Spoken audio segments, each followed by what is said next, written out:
Welcome to Weird Games and Weirder People, a podcast about role-playing games and the weird, wonderful people behind them. Hello, wonderful weirdos. This is Diogo Nogueira, and I have found a little bit more time to edit another episode while I'm traveling. So I'm introducing you today to a really good friend of mine, a very big figure here in the Brazilian role-playing game community. I'm talking about Rafael Balbi, who is the owner and the creator of what is probably the most heard podcast of role-playing game podcasts. It's dedicated to kind of OSR mindset, but talks about game design and RPG theory a lot. And he's coming back to the show and he's writing his own game. So before talking a little bit about him, we have a few announcements. I'll be on Game On Expo in Arizona, Phoenix, on this weekend, March 15th to 17th. And I'll be on GaryCon next week on Lake Geneva from March 23rd to 25th. So if you're around, look me up. Let's talk weird and let's hang out. Let's share a meal, a beverage, whatever. And if you like the show, subscribe to the show wherever you listen to a podcast. Leave us a review. They are really, really appreciated and they help a lot. And if you find your heart, have some coins, support the show, find some links on the show notes, how you can do that. So let's get back talk to about Rafael Balbi. He's a game designer and podcast who has done some very deep dives in game design. We have a few audio problems, so it's not like a dual channel, it's one channel only, but it's not too good, it's not too bad, the quality of the audio. We're talking a lot about game design theory. We talk about the community here in Brazil, some problems and some good things we have. We talk about the style of gaming. He named it Oil Fantasy, which is kind of a derivative from OSR. It's kind of built from there, but it has its own take. How he studied law and how that influences his game design approach. It was a wonderful chat. We had a great time. I always love talking to him, and I hope to see his stuff released in English when it's ready. So let's get weird with Rafael Balbi. Hello, hey, welcome Rafael Balbi. Welcome to Weird Games and Weirder People. I'm so happy to have you here. We've been friends for a long time, and I'm excited to talk to you and share what you do with the people around the world. So, Rafael, how have you been, my friend? I'm good, thank you, Diogo. It's an honor. It's an honor for me to be here. I've been listening to your podcast, and you're the guy who introduced me to old school gaming, and it's really a pleasure to be here. Thank you. It's a pleasure to have you here, and it's been a pleasure to seeing how involved you became with the community, with game design, with developing, with doing your podcast, which is probably the greatest RPG podcast in Brazil, and I'm very proud to have a small part in helping you get there. It's only the beginning, and now that saying that says the student surpassed the master. It's very true in that you have very great deep discussions that I think I would never have thought of this. This is very deep, and I'm excited to hear and to see you exploring this. You're always into either asking very tough questions, deep questions, and it's very interesting to see the response of the community and sometimes the disagreement too, even though it can get silly sometimes. It's interesting too. But Rafael, for the wonderful weirdos that might not know who you are or are just getting to know you, can you tell us a little bit who Rafael Balbi is? What is that you do? And if you can share a small weird detail about yourself, about your personality, or even the way you do coffee, because people might not know like your famous RPG podcast here in Brazil is what would you call Dungeon with Coffee, like it's Café com Dungeon. Coffee and right? Dungeon, yeah, Coffee and Dungeon, something like that, yeah. Well, first of all, I never been a coffee guy, right? But Really? Yeah. I drank coffee like okay, I'll make a coffee today, and then Yeah.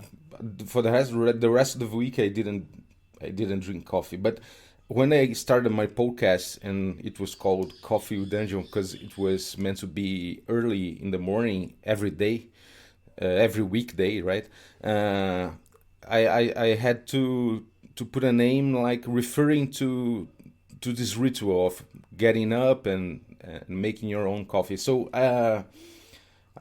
we named it Coffee and Dungeon, and I started to drink coffee to make noises, coffee noises, while I was speaking on the Very good. microphone. I So started I drinking coffee for marketing purposes. Yeah. I started drinking coffee, you know. then I got sponsors like people from coffee special coffee industry gave me something to grind my coffee at home, and then I was completely hooked on the subculture of coffee. And well, live in Brazil, the best coffee in the world, like Colombian and Brazilian coffee, are regarded as the best coffee in the world. So I'm drinking the best coffee in the world and playing good dungeons. Yeah. Well, you ask me who I am, and it's a tough question Yeah. because we tend That's to say, it can be very philosophical, yeah. yeah. And we have this guy in Brazil called Abujamra, and he had an interview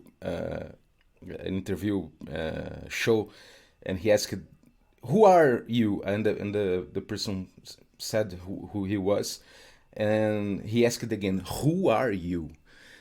Like you tend to Go it's deeper, this, right? yeah, you first you think, well, I am what I do. So I'm Yeah. Rafael. I am That's Rafael. the I'm a very things podcast. we have, yeah. Yeah, I'm Rafael. I'm a designer. I'm a designer in Brazil in the tech industry in an ed tech like education. And well, I used to study law first. Then I went into illustration and graphic design, so partially it's me. Then I discovered I always played RPGs, so before that I am a RPG player. I don't remember Yeah. a time in my life where I didn't play RPG, so it's me also a veteran RPG player. I'm Yeah. also a podcaster. I've been doing this for 5 years now.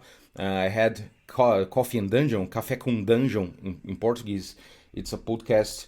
In the first season, I had 1,000 episodes, and it was With even 1,000 even like you ended at 1,000? even. Yeah. I ended Wow. in a Okay. thousand. Yeah, in the 1,000 episode, I said, okay, I'm done. I felt really, fulfilled. How long? How long did it took you to do 1,000 episodes? 4 years. Okay. For a year more or Yeah. less.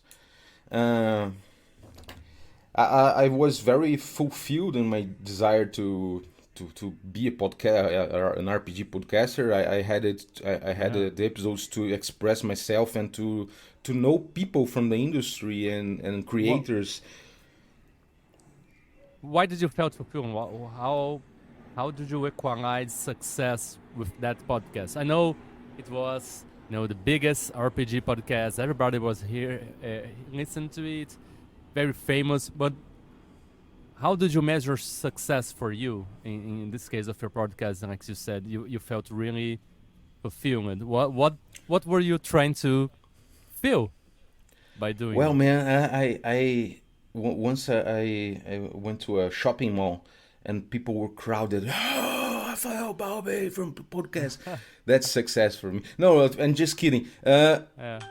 For me, the measure of success for me was like I had a great community. It's an established community with people discussing RPG the way I started to do on my podcast.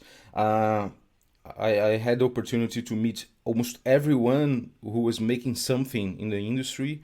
I won two big prizes with my podcast. Yeah. Rewards, right? The golden goblin, Mm-hmm. It's an award in a very important offline game convention in Brazil, the most important in Latin America. That is Diversão Offline. So I won 2 times this prize. One time from public choice, and the other one was technical choice from the jury. And I think the thousandth episode is like a big landmark for me. And in the last 50 episodes, I asked the listeners to send me some Subjects. to say something. To say something about the podcast, the importance of the podcast in his or her life. And I had 50 people and more, even more, saying how the podcast helped this person to think and to deep her opinions and play styles and the way they approach the game and how it changed their life. They became more knowledgeable, right? They became more knowledgeable. Yeah. They became more able to discuss and analyze games, right? Because you talked about them in very... It's practical, but it's a very analytical process of how to do stuff and why... Like the discussion you're having very recently about the conquering of the fictional space, as everyone is playing, like the referee describes something and then the player describes something and establishing small fictional domains of, I created this, so this is true now, and start to populate the imaginary space. And it's something we normally don't see, discussed. So you're bringing the new, battle new for ideas. fiction, right? Yeah. Yeah. It's Well, very interesting, yeah, I think that people enjoyed the most the questions I've done in this podcast, not the answers. I had a lot of disagreement with me, right? Some disagreement that is very vocal and hateful. You motherfucker! What you're doing? But I'm just making questions, and sometimes I answer them myself. But it's not the truth about this. It's just my opinion, right? It's your way of doing this. I think it's, especially in Brazil, I think it's very hard for people. I was like this before too. I was young, I was stupid, and we think our ideas and our conceptions of how games is, or how you do game design, or how you do fantasy, are the true and only way. This thing of one true way wisdom. It's like, this is the only way. If you're not doing this, you're wrong. And then people start getting start fighting, because as if this one of us has to be right and the other has to be, and it's not, right? We can have different styles of games. I think it's very, even some of the stuff you propose, like I really don't really get it. The ability check, do or do not ability check. I mean, well, I do or do not depends on the game, on the content. Like, some of the discussions for me get too deep, and I think it's very, it works for you and it works for them. It's like, but people got really, really heated on this, right? Some people got really, no, that's wrong and you can't do that. And I'm like, come on, man. Well, just go play something else. If that gets you so upset, go do something else. But I feel I need to explain myself in this regard. I'm also very vocal and very passionate about what I say, right? Yeah. So sometimes I come up with an idea, like I had to discuss how the hell people play D&D without ability checks. I read on DM Davis' blog, and I thought to myself, well, how was it done? Is it possible? For me, it wasn't possible. I never imagined that, so I had to experiment that. Mm-hmm. We played the D&D Moleque. We call it like Bratz D&D. It's a game. We went to a basement and we filmed. We got on tape 3 sessions straight, experimenting with D&D without build checks. So I was curious, and this is how I could explain. I love the idea for experiments, and if that's your preference, but there are some blogs now that use this question like, what's your style of gaming? Ability test or not? That's your influence in the community here in Brazil. You're like, those questions that see your gaming personality. One of the questions is now, do you use ability checks or not? And there wasn't this question before your podcast. Your podcast created, not created, but you brought this to the forefront and made people discuss this so much. And in a way, think about game design and how to run games, how to play games. That hasn't happening for a long while. I don't think even, I don't know. I don't think that's maybe not that fair. But I don't remember, Dragão Brasil, when I was, growing up and learning about gaming, bringing up these discussions, this kind of, way of thinking about gaming to the community before. Yeah, to be fair, it's a very deep conversation, right?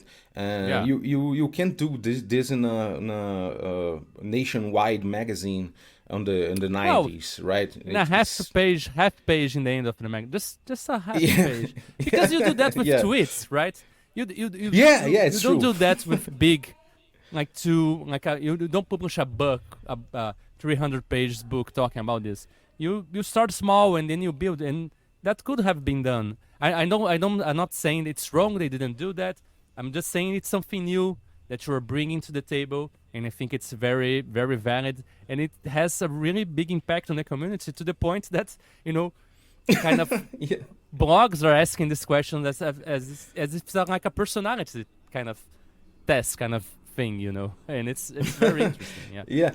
And people they ask me, and what about ability check? And say, well, what game are you playing? What play style are you using? And sometimes people ask me something, and I'm producing content for RPG, and I think that if I say, oh, you do whatever you want, it's like for me to saying, oh, fuck you, whatever. Like, I really want to, if the person asks me something, I feel obligated to give my opinion back, right? And to say, well, this in your game, I think it would be better if you did it that way. So I'm just giving out my opinion for free, and the guy still hates me because I gave my opinion.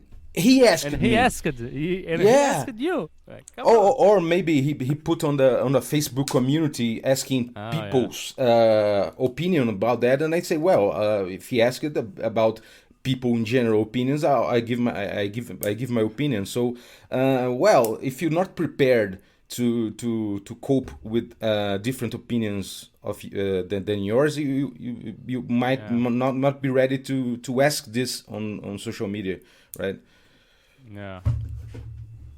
Yeah, it's hard because I do have some problems with that too, and now that I'm aware that I am autistic, I know that maybe it's because I take things sometimes too literally, Like I say, oh, this, like I posted the other day about how some of those, marketing of games, I said, oh, the X RPG, it's the greatest RPG of blah blah blah blah blah.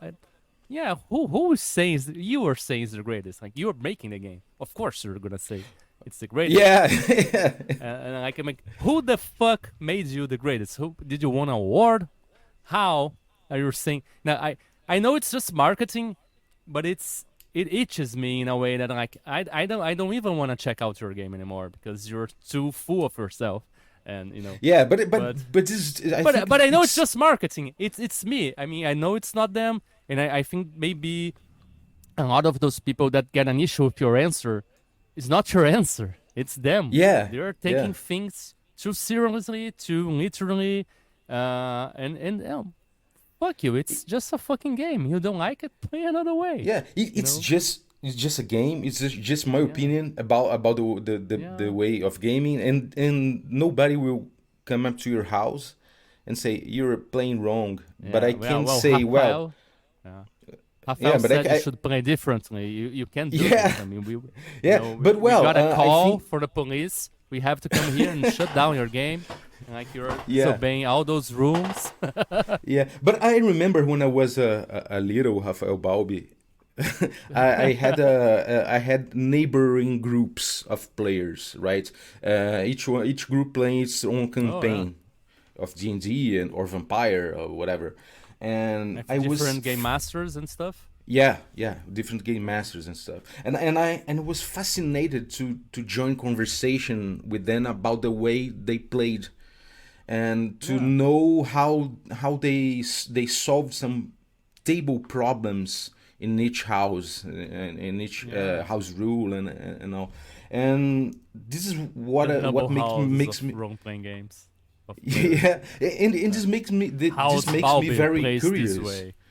Yeah, House Balbi, yeah. But I think it's very fascinating to know that the same games play in different ways and it works. And you can make a you can think about the way people approach the rules and the mechanics and the dynamics of the game, and take it to yourself and analyze this and make your own. So this discussion for me is very rich, right? It's in the birth of the D&D culture. You have a game design product, right? But at the same time, you have this craftsman's nature on the game. You have to create something to play this. You have to create something on your table with your friends, so you make this game your own. And this is very fascinating to me, this space of creation, this lacunarity. I don't know if this is word in English, lacunarity, but this empty space you have to fill up when you play the game is very important and very fascinating to me. So I'll answer the first question you make me, who is Rafael Balbi. I can say I'm a curious. I'm a curious man. That's great, yeah. and you know, since you talked about this, about curiosity and, you know, like to explore, the way you talked about RPGs is very similar to, sometimes I talk about this, that I like to see games and RPGs more like toys and maybe Lego sets that you buy and you have this image on the box that's it's a great toy, like it's giant robot, it's great. You buy, you have all the pieces to make a giant robot, but you can also set it up a little bit different, maybe do a spaceship instead of a robot. You know, you have all the mechanics and parts there to do what you want, but you can play it too. And also reminds me one of a very common topic of conversation in Brazil, which is like the golden rule, right? Like to modify the game and stuff that a lot of people are against, that says it's lazy, it's an excuse for the game designer not to be attentive and not to be a really tight and perfect game, which I believe can't be done. Like no game's perfect, no human's perfect, so the creation won't be as well. But I also think I see the golden rule as a perfect, you know, a game design formation allowance to say, yeah, you play around with this, go make something. I don't know, right? Mm-hmm. How do you see this? The golden rule, is it a boom or is it a bane? Well, I think RPG, the game theory around RPGs are it's very in the beginning, I think. Yeah. Game theory in general, I think it's it's But you know, when you come to video games, I'm comparing to, you know, literature or movies, or medias that they're not necessarily older, because games are extremely old, but they have been taken more seriously for a longer time than games. Games are just starting to being really considered, you know, art and worth of being studied. And of course, video game has a lot. Yeah, video game has a lot of more, you know, theory and study behind it, because it moves a lot more money. But it's a very recent kind of media to understand. Yeah. Well, I think it's completely true what you said, and the point we can trace a line and see now it's getting serious. It's when we put design in game, right? Game design is like making products, making experiences for masses, for people to consume it. Wow. I think it has been studied even before, brother. There's a lot of movement about game design and studying games and how they work. And they are completely like anti-capitalists. They're like studying how games can be collaborative.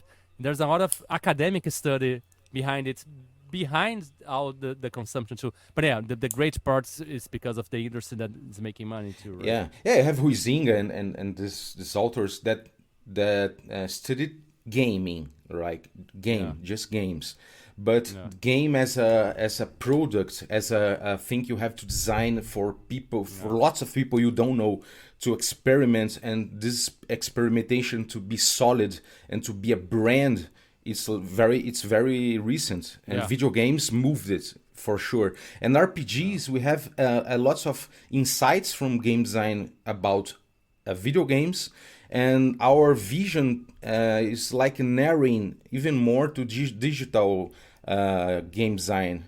You know, if you study like the MDA framework, for example, it's a great framework, but does it work with RPGs entirely? I don't think so. It's not a good lens. No, I think you have. It's a very narrow lenses to use when it comes to RPGs, in my opinion. I think it's like a way upgraded version of GNS, for example. GNS, I think it's nothing, and it's MDA has everything GNS has and more. For example, I don't think it's the same thing, right? I think that GNS is like you were analyzing the lenses you were using when you used GNS. Is like you're analyzing the game, the way the mechanics are influenced by some agenda, right? Some playing agenda.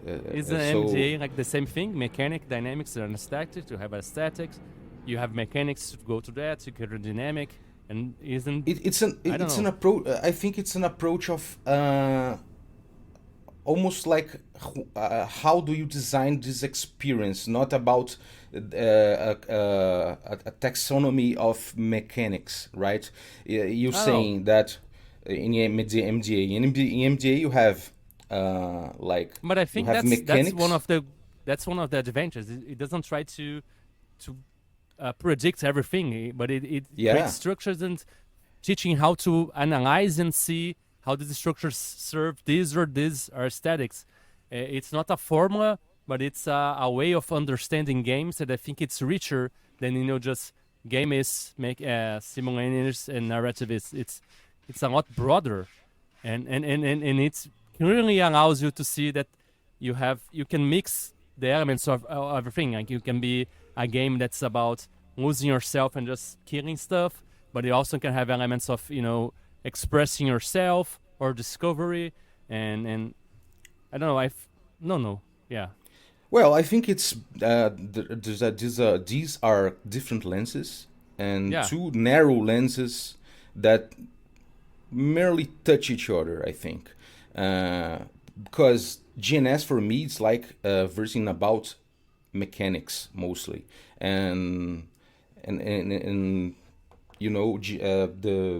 MDA is like you approaching the way you see how the game designer uses mechanics to print.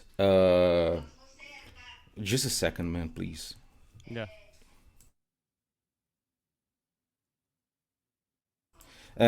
You have to see how game design uses mechanics to influence the game dynamics and the way the dynamics print on aesthetics, right? And the way the players engage with that is through the aesthetics, and then in the dynamic space, which is where you see the the player agency happening mostly. But I think that the player this space of dynamics in RPGs are influenced much with much more elements than just mechanics, right? So the game designer in RPGs, in my opinion, he has different tools beyond mechanics to use What that. do you mean beyond mechanics? Because I think role play is part of the mechanic. I think that's part of the mechanic of the game. Even though it's not like a rules, you can say this or that. I think the development of the game and the exploration is part of the mechanics of the medium of role-playing games. I don't think so. I think you have a fictional dialogue. That is the medium, not the mechanics. The mechanics are something you use as a game designer to print game, but on the much of the fiction you're playing in RPGs are made up not in mechanics but in dynamics, and the players approach the mechanics before the dynamics before the mechanics sometimes in RPGs differently from the video games. So in video games you have to use mechanics as a player to play, because you have the code. You have code, right? You have to be codified. Yeah. You have to be predicted. In gaming, in RPG, it's not true. You can use the dynamic space of the game, creating fiction, without having proper mechanics saying you have to do mechanics. In my opinion, and this is debatable, but in my opinion, mechanics describe the way the game have to work. It's a way describing describing how your game have to work in some particular, and you don't have to make this about everything in RPGs. You can do this on some board games. You can do this in video games, but it's I think it's almost impossible to make mechanics about everything you can do in an RPG. So I think the definition of mechanics in RPG are a little, must be a little different from the video games because of that. And I think that MDA is just a narrow vision of the dynamic space you have in RPGs. Just as you said, it's just as a lens, but I think it's more valuable GNS. I think GNS is kind of incisive. It's more encompassing. Yeah, but I understand what you're saying. Go on about. I'll make my commentary afterwards. Well, I think that the GNS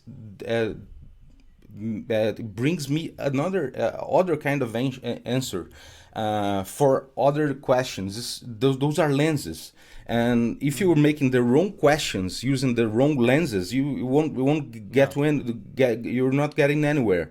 You have to use the right questions and choose the right lenses. And GNS is not perfect. There's a lot of problems on that, but you can analyze particularly the narrative, the narrative stuff, like the end, the end part of the GNS. It's well built because those guys were investigating that, so it has some value. I don't think it's useless. That's one of my problems with GNS. It's very biased. Yeah, it's for sure. It's very biased, and I know, and I think you have to know that every framework and every lens there is in game design is biased. You just have to know where it comes from and how to use it. So this is my approach. Yeah.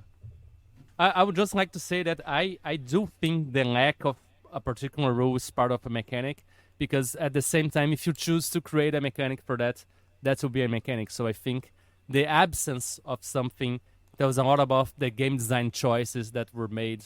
And I do think the conversation is part of the mechanic of the game, because it's very unique to RPGs, and we are saying, this is a conversation. And I do understand not seeing it that way, but I also think that's part of a logic. And a lot of games even establish some of the procedure on how to establish this conversation, how to facilitate it. And some games even regulate this a lot, like PBTA games that are a lot about, fiction first, and you ask a question, and this conversation is regulated by some rules. Some games opt to regulate other parts, but I think it's very healthy.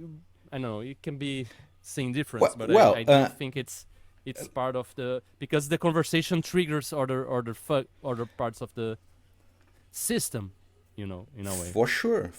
I think that every mechanic you put in the game, it has influence, and this is the hardest influence on conversation, on creative conversation, on fictional conversation. And it's very important, the fictional dialogue, and the way people create the shared world comes directly from it. But I have a question for you. Yeah.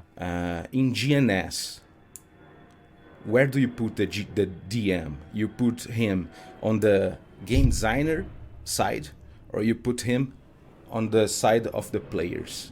On the GNS, no, on the MDA framework.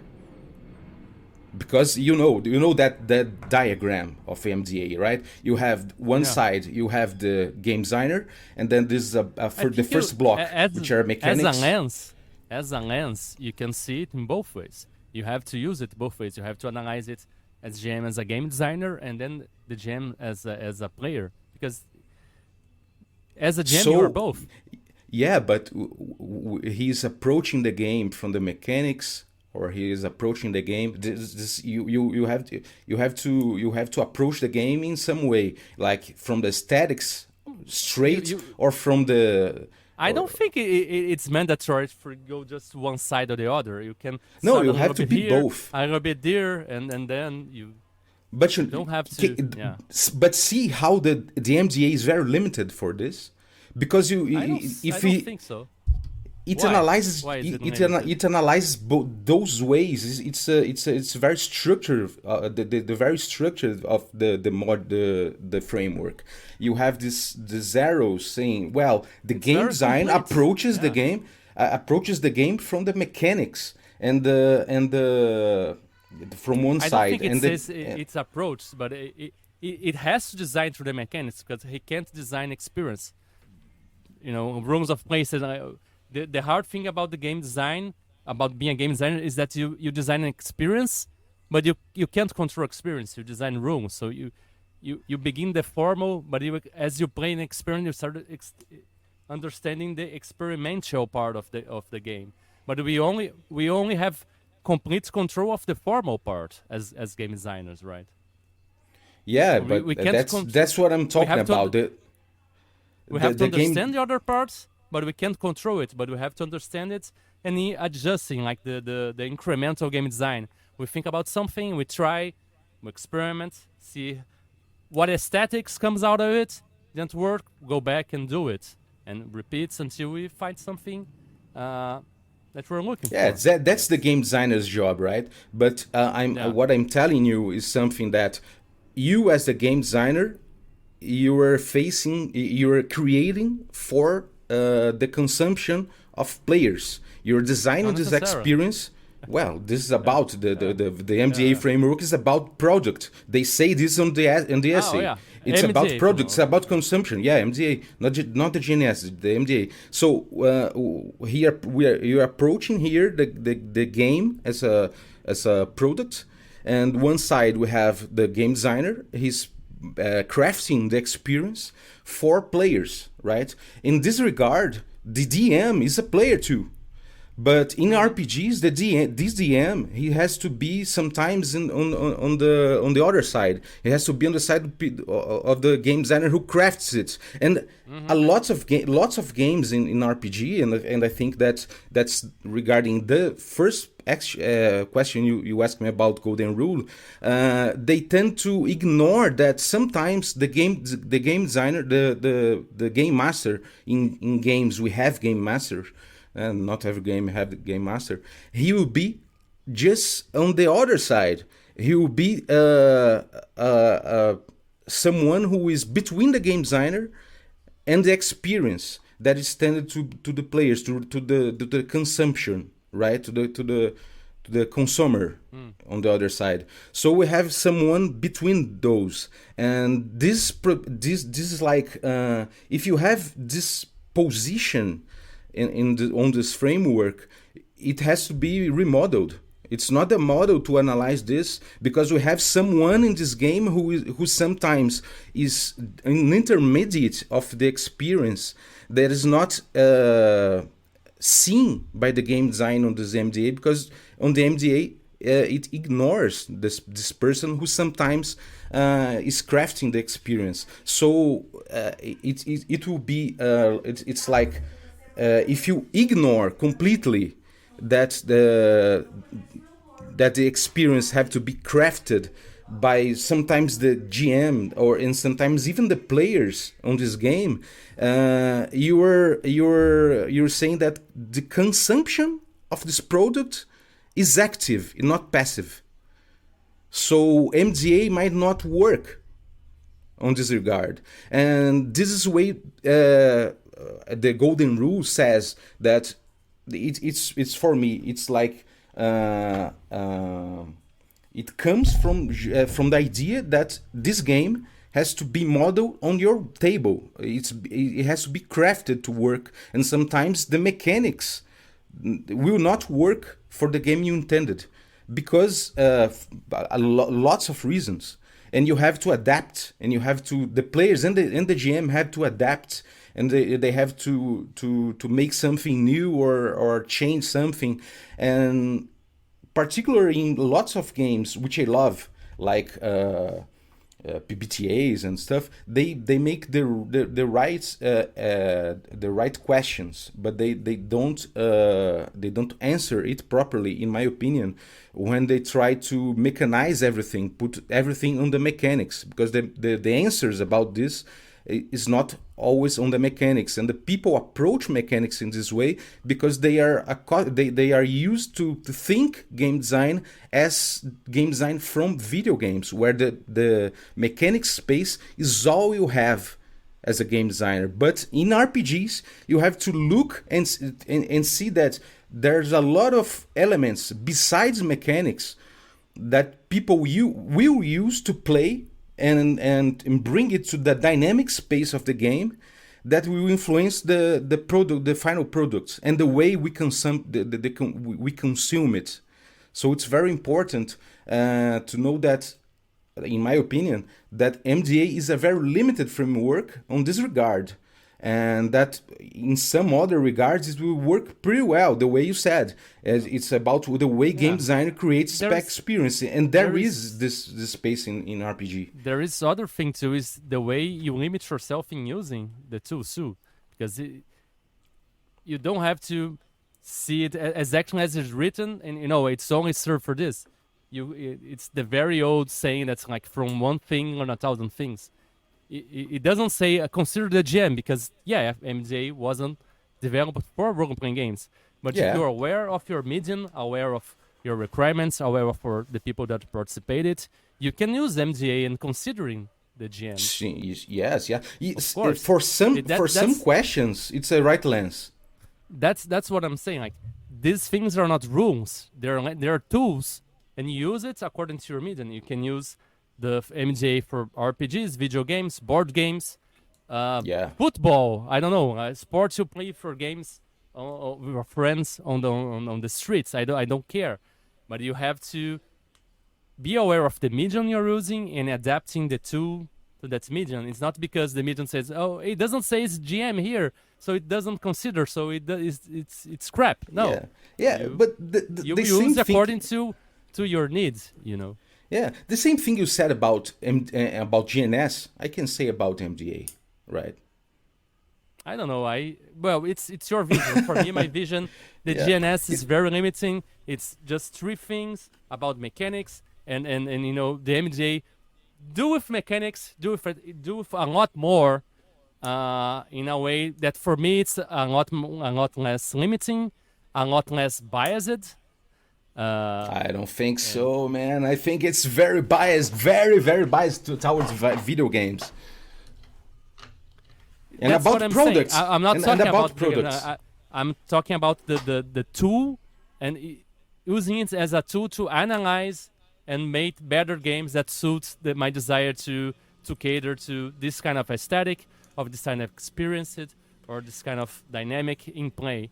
Okay, let me ask you something about this. You can take it out of the intentions of them and use it as a analytic tool, and that's one thing that, for example, the rules of play game teaches about. It says that all these lenses, all these tools, they have a story, but you have to use it as your advantage. Like the way we do with religion and philosophy, they have all these dogmas, but you only take the things that's useful for you and apply it to your craft and to solve your problems instead of, it's about creativity, right? Creativity, it's very about taking something that works on other field and say, I can use this and, in somewhere else to maybe another different purpose, and it will serve me as a tool.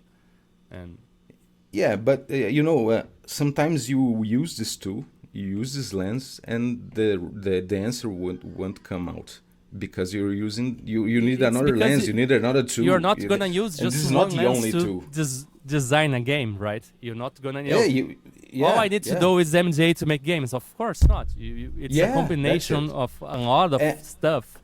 And you can use it to solve one problem, and you combine it with different things to tailor your game to. Yeah, that's what I'm saying, and I think that RPGs need a lot more frameworks and ways to analyze and lenses, and we have to build it because we're using lenses that come from different origins, from different bias that sometimes are not appropriate for us. You have to adapt, and sometimes you think, well, maybe I'm using a tool that's not very appropriate for the kind of question I'm making. So I have a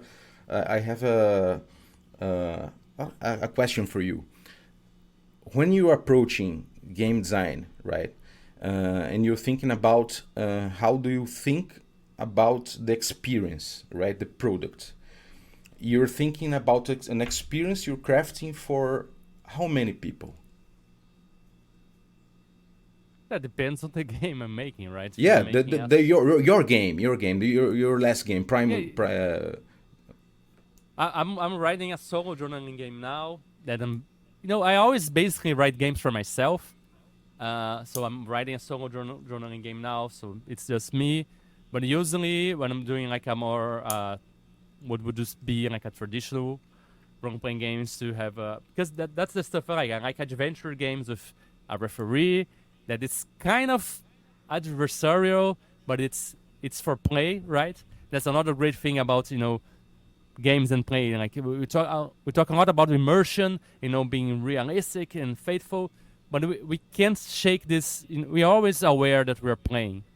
So I think that's something we have to play too. Is like being aware that it's just a game and work this into games too. But I like small games, maybe with 4 to 5 players, and I don't like playing online. So I'm really designing games to play at the table, and I'm starting to play with dynamics of changing the table or drawing something and having something more communal. Yeah. How many people play your game? Like, can you imagine that? Like, we can say sharp swords and sinister spells, or anything. How many players play this game? Right? That's something else that my approach to game design is very much. I was talking to Pedro Borges. He has this very vision about RPG is a product you have to sell, consumers, markets, and mine's like, yeah, I'm an artist. I make stuff that I like, and I put there. Sometimes people buy it too. I don't know. My approach is very much because I went to art. I went to design. I graduated in graphic designing, but at the National School of Art. So I went to art school. I painted watercolors. I painted living models, and I have this. I want to be an artist. I don't want to worry about product, how many I will print, whatever. And I want to create expressions of myself. And you're approaching game design as expression, right? As art, yeah. Yeah, and I think if you are designing for lots of people, thousands of people, you have to care about the way you're communicating your game, right? The way you're writing up your rules and stuff like that. And when you're thinking about thousands of people, you're thinking about thousands of gaming groups who will get your text, try to analyze it, and try to reproduce your intended experience on their table, right? Yeah. So it's never sometimes possible to be completely faithful to your intention. Art is very, I mean, as I said, like for me it's art, so it's very subjective. People will infuse it with their own stuff, I guess. Yeah, so you're expressing yourself, and you say, "Well, I desire people to commune on the experience I'm thinking about, or the way I feel about this." Right? That's art too, and in this particular design can be very close to art, right? It's where design is art and that kind of stuff. But sometimes you're designing a game. And I see lots of people who does this. That is played by like 20 people, 12 people, 8 tables, right?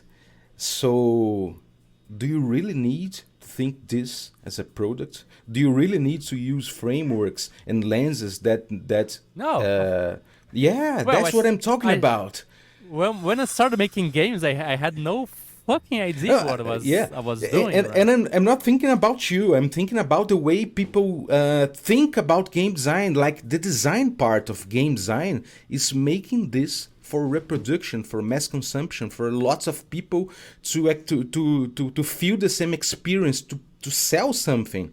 And we don't need this. The one thing that got me on the OSR when you introduced me to the OSR, it's the do-it-yourself, the Zine culture, it's wonderful, and it's not intended sometimes for mass consumption, but sometimes Punk it's rock, just baby. an expression. 3 chords, 5 it's Ramones, Let's make some sound, let's roll some dice.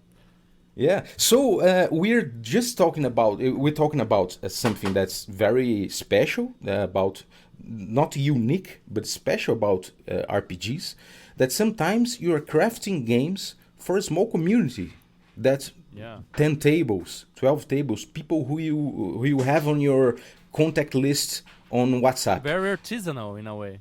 Yeah, and they can approach you and say, whatever, what were you thinking about this? Let's think about something in group. Let's debate. Let's create something on this. So why are we using frameworks and some stuff that sometimes are not are meant to analyze consumption? I think that's more of a deep thinking if we're really gonna try to analyze. It's not necessarily, but I think it's a tool for you if you want to really get deep into, because things that happen a lot in our community say, oh, this game is crap because the other game is way much better. And people, why? Why do you think? Why is it better? It's better for you. The MDA, I think, gives this tool like, this game caters to this and this aesthetic, that's the stuff that I like and that I enjoy, and that's why I think it's better. This other game, on the other hand, for example, I don't know, D&D Pathfinder, has all this focus about, making great characters and combos and math, and, very strategic. And I don't like this. I want to, discovery, and these tools help you understand, especially as a game designer, if you want to, because one of the things that really pissed me off was we would go to this small conventions in Brazil, and someone would create a game, and instead of they talking about why their game was great, they started telling why D&D sucked and why their game is better. Like, fuck you, dude. Tell me why your game is good. Start shitting. It is not bad. It's just it caters to other desires that you don't have for a game. So sure. Yeah. But of course, for you to begin play, you don't need any of this. For you to begin designing, just pay attention to the stuff that you like and try, and still like an artist, like the book that I always talk about so much. just go do something and hack it and take it apart and just play with it, experiment. Sure, and I think it's very funny sometimes because we live in a community, or at least on our bubble, that people are like myself. We hate capitalism, right? And we hate the way we produce and the way we have to work and stuff like that. And we say, I'm designing a very revolutionary game. But the way we design games are intended for industry, man. We can use other frameworks. We can come up with different stuff. We can make design game not in the design approach. You can make games, just games, not in the design regard of watching the market and the way the market creates the design thinking. I work with design. I'm a designer. I lead 2 design teams on Alura. It's an edtech in Brazil, and we're crafting experiences for thousands of students. Each course we launch, but sometimes we don't need in games and stuff. If you want to be revolutionary, sometimes you can look the way we produce. That's Karl Marx said the way we produce it influences all aspects of our lives, right? So sometimes we don't need to work like the game designer on Hasbro works, because we are crafting experiences, narrow experience for few people, not for mass consumption. So we don't need the same tools. Yeah. And that's revolutionary. Yeah. And I do think some people do that, really. Like you don't have to think as a product. There's a lot of, especially here in Brazil, I think the solo RPG community produces a lot of stuff that is free, that's accessible, and there's a lot of people putting their games on websites like that's really easy to reference, so you don't have to buy stuff. And I think it's as you said, like the hobby, the RPG as a medium, it's something very new and hasn't been explored as much, and there's a lot of places to grow and explore this out of the product observation that you made.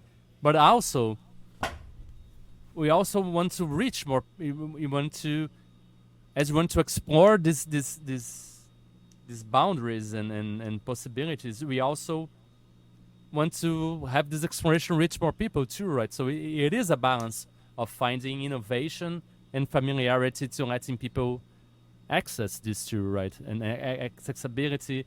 And even though the productification of the game goes against it in some way, it also facilitates access, because it's the way people are assumed to consume and observe this. And maybe there is two avenues to really break away from everything and do something completely out of these modes, and you only access, as you said, like 20, 100, 500 people, and maybe do something that's it is more product, but it also has a lot of stuff inside it that challenges these assumptions and these conceptions, and access more people too, right? As a game designer, we're always playing with innovation and familiarity, and balancing these two things, right?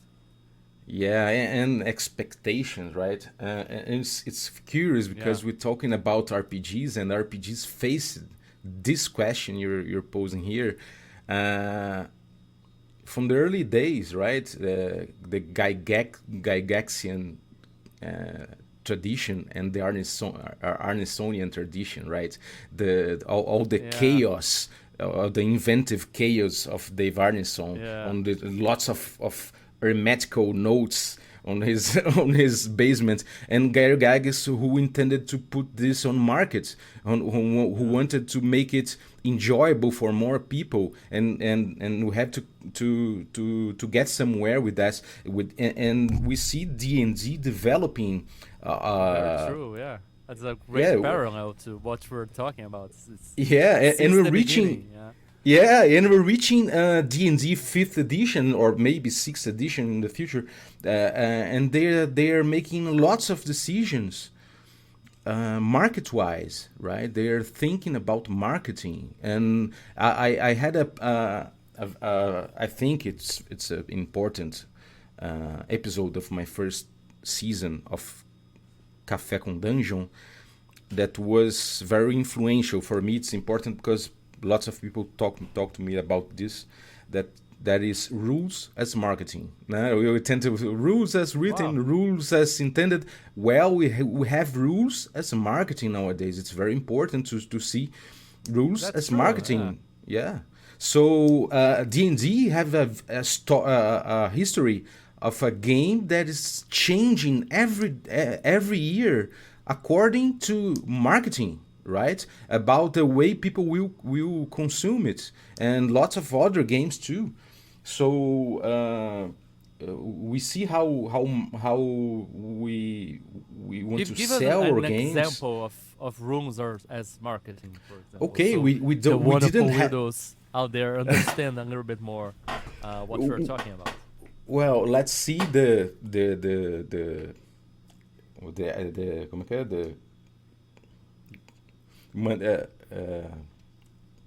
attribute test, right? The ability check. Yeah. We had none. We had no ability check on the early D&D. Nowadays we have D&D with this core system, like the ability check is the heart of the game. It's all around this because it's more streamlined. It's simpler. It's simpler to use. It's very simple to use that. To use back in the 70s, we have lots of bonuses to add to our role, and we have to explore fiction, hunting those bonuses. Nowadays we have just advantage or disadvantage, and it's simpler to use. It's simpler to teach. Right. So what I'm envisioning here is that the digital ways will influence the way we teach the game and the way we design the game for digital experiences, and maybe something got to get lost on the future, because maybe we won't need to read a book to learn an RPG, or to hear from someone to learn how to play. This will be on media, on digital media, ready with buttons and stuff like that. So the game is always changing market-wise, and I don't see where it's going clearly. But I think it's a digital tendency. To say something about this, I think that this is rules as marketing. We see marketing creating needs the game design have to fulfill. I thought when you were talking about this would be like, now rules, now you can be any race in any class, or rules like using rules to address maybe what happens nowadays, like a lot of social issues and issues that are preoccupying things outside of the game. Culturally important issues are also being incorporated even into rooms, into games, and that's like what I was thinking about. Yeah, or things like this, or this combination of classes, races, and incorporating more explicitly inserting in the rules about gender identities, and all these things that are important to the culture and are part of the games, and sometimes even the rules too. Yeah, sometimes we may have rules as revolution, rules as politics. Yeah, rules as it's part of the culture. Like games have the formal, the experience, and the cultural context.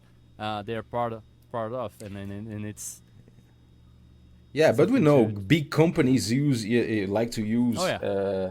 this kind of stuff. Oh, now we're inclusive, and Oh yeah. Yeah. they still selling you heavily, but now Yeah. they are inclusive. But Yeah. well, that's the way it We works. are. The way Yeah. the world works nowadays, right? Yeah. It's like, like yeah, it's like we from South America and other parts of the world see like the American government, like Yeah. under the Republicans, it's a plane throwing bombs around the world with the American flag. Now with the Democrats, they have more friendly flags on their ship, but they're still throwing bombs on everyone. So yeah, Yeah, we it's feel like the this big very companies. heavily. Yeah, Yeah. Well, Wizards of the Coast just shipped away from Brazil, right? Just happened yeah. because it's not a good market for them. So fuck people who play D&D there. Yeah. Well, that's marketing. Can we print like half the books reprinting? No, just cut everything. Fuck. Yeah. Yeah, no. If we're not making buckets of money, I don't want to just a small amount of money. It's not worth it. Yeah. Yeah, it's very curious because this is the language you're talking, right? And the way we produce and the way we think about games, and it's all influenced by that. So I think maybe RPGs are still a field of games that we sometimes still have a lot of freedom to experiment and to be outside the market, the what markets wants, right? I'm actually nowadays I'm experimenting, and this has been lots of years with caves and hexes. This is the our game here with Carlos Silva and João Yeah. Burlamac. Well, how do you plan on making this game, available for the Well, public as a yeah. product, as an experience? How, because I know you're really being focusing on building a sturdy set of tools to play online and to play open game tables, and maybe it's my bias, the way I think. I was thinking, how are you going to translate this into a product, into a book, or is that's not going to happen? It's going to be a product that is for you to play online and with these tables and with this set of tools. Yeah, people, lots of people, and also other creators come to me saying, "Hey, Balbi, it's a nice opportunity to put caves and hexes on markets because the D&D shipped out, and well, man, it's not about markets, right? It's about the way I feel about the game. Is it ready? Yeah. I've been coping with pressure from the community to launch the PDF or the physical book of the system, like for years and years. And I think, man, I'm still experimenting. The game this year is very different from the game 3 years ago. So if I have launched it, I didn't put on market something. Well, but the first edition, I didn't feel it didn't feel right for me, right? I'm just tailoring it. It's okay for me to not to have a product. Of course. Yeah, it's okay for me. It's like this moment I feel like Dave Arneson on his basement, and I don't feel like putting this on markets, right? I'm just experimenting with a huge community. We have more than 150 players playing with us, experimenting with us, making hex crawls the way we want, that I don't see anywhere else, the way we're doing. And I think it's a product of this community and not intended at this point for markets. When we have to sit down and understand how this will be put on markets, I'm thinking about a completely different thing from a traditional rule book. What are you thinking about? Do you have any plans, any vision for it? Have you stopped and think about this yet, or? Yeah, for instance, I have my next big experiment in, and I haven't told this for anywhere else, so it's news for you. Exclusive here on exclusive. Word Games and Yeah. I'm creating these cards of creative expressions on the fictional dialogue, right? I'm trying to understand how people dialogue on games, but I'm not modeling it. I'm just mapping it.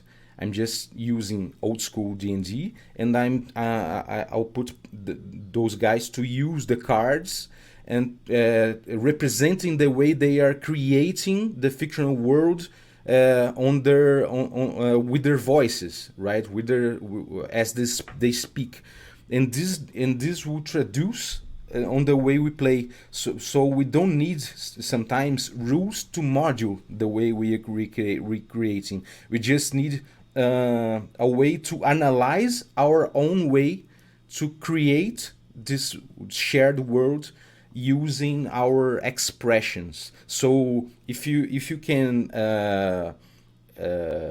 you can see now, if you can perceive what are the common expressions and the way we use them on the game, I will not create a way of or try to print a way of dialogue, but I will inform players how they dialogue and how can they use their expressions on this game we are creating. So this is the next experiment, and this could be very it can be very revolutionary on the way we're thinking about our own game, right? And the way we will sell it in the future. Maybe I can say, for instance, we do not use initiative. We cut off initiative from the old school D&D on our version of the game, and you just use initiative whenever you want to know on fiction who comes first. But sometimes it's not necessary to roll, and sometimes it will be necessary not for one side versus another, but between those two characters on the same side, or sometimes between we just need tools. We don't need how do I say that? We don't need procedures, right? We don't need procedures. We just need tools sometimes. And I'm reaching this goal, right? Hello, wonderful weirdos. This is Diogo Nogueira again, and today I'd like to talk to you about one of my favorite games, a game that I created. And you know, if you listen to the podcast, I love dinosaurs, and it's called Primal Quest. It is a weird stone and sorcery adventure game. It's a NSR game, which is this game that caters to the old school style of play, but has more modern and more cinematic gameplay adapted to our modern sensibilities. It has adventure with dinosaurs, ancient civilizations, spirity, sorcery, aliens, elder gods, and much, much more. It's very pulpy. It has, a complete rule set, a mini hexcrawl, an adventure introductory adventure. You can find it at Exalted Funeral, itch.io, Drive-Thru RPG, and your best local game store. And we're releasing more and more stuff for it, so stay tuned and play Primal Quest. So let's get back to the weird with our chat. I feel this very much like the way I design my game, like Primal Quest. You can design almost everything, knowing the basic system and knowing how it works. You can make you don't need procedures. Like you can create everything, but for the unexperienced player or GM, don't you think these procedures help them establish how they can use these tools? And because sometimes systems are basically math and very abstracted, and sometimes people who doesn't have this facility with dealing with the abstract and this how to interpret very design, because you are a designer, you have a very design and analytics way of seeing things, so you can use a tool to solve problems very easily. We studied to do that, but not every GM is a designer, and having only those tools and not procedures, you have to have a really good work on teaching them how to use these tools. So that's what are you focusing on this, on developing a language that helps Yeah. people understand this and use them as tools? Totally, and this is what Oil Fantasy is about. Oil Fantasy is our playstyle. That's derived from the studies we made on Finch's quick primer for old school gaming. One of my heroes, I can say, Matt Finch is hats off for changing my life. Along with you, who introduced me to this kind of stuff, this heavier drugs. So thank you, Matt Finch. And I think we studied a lot Matt Finch's quick primer for old school gaming, and we dialogued a lot about this on the OSR community in Brazil. We come from this background, but in some points the OSR community in Brazil started to look at us and say, you do not represent us. What you're saying about the way old school gaming and playing does not represent us.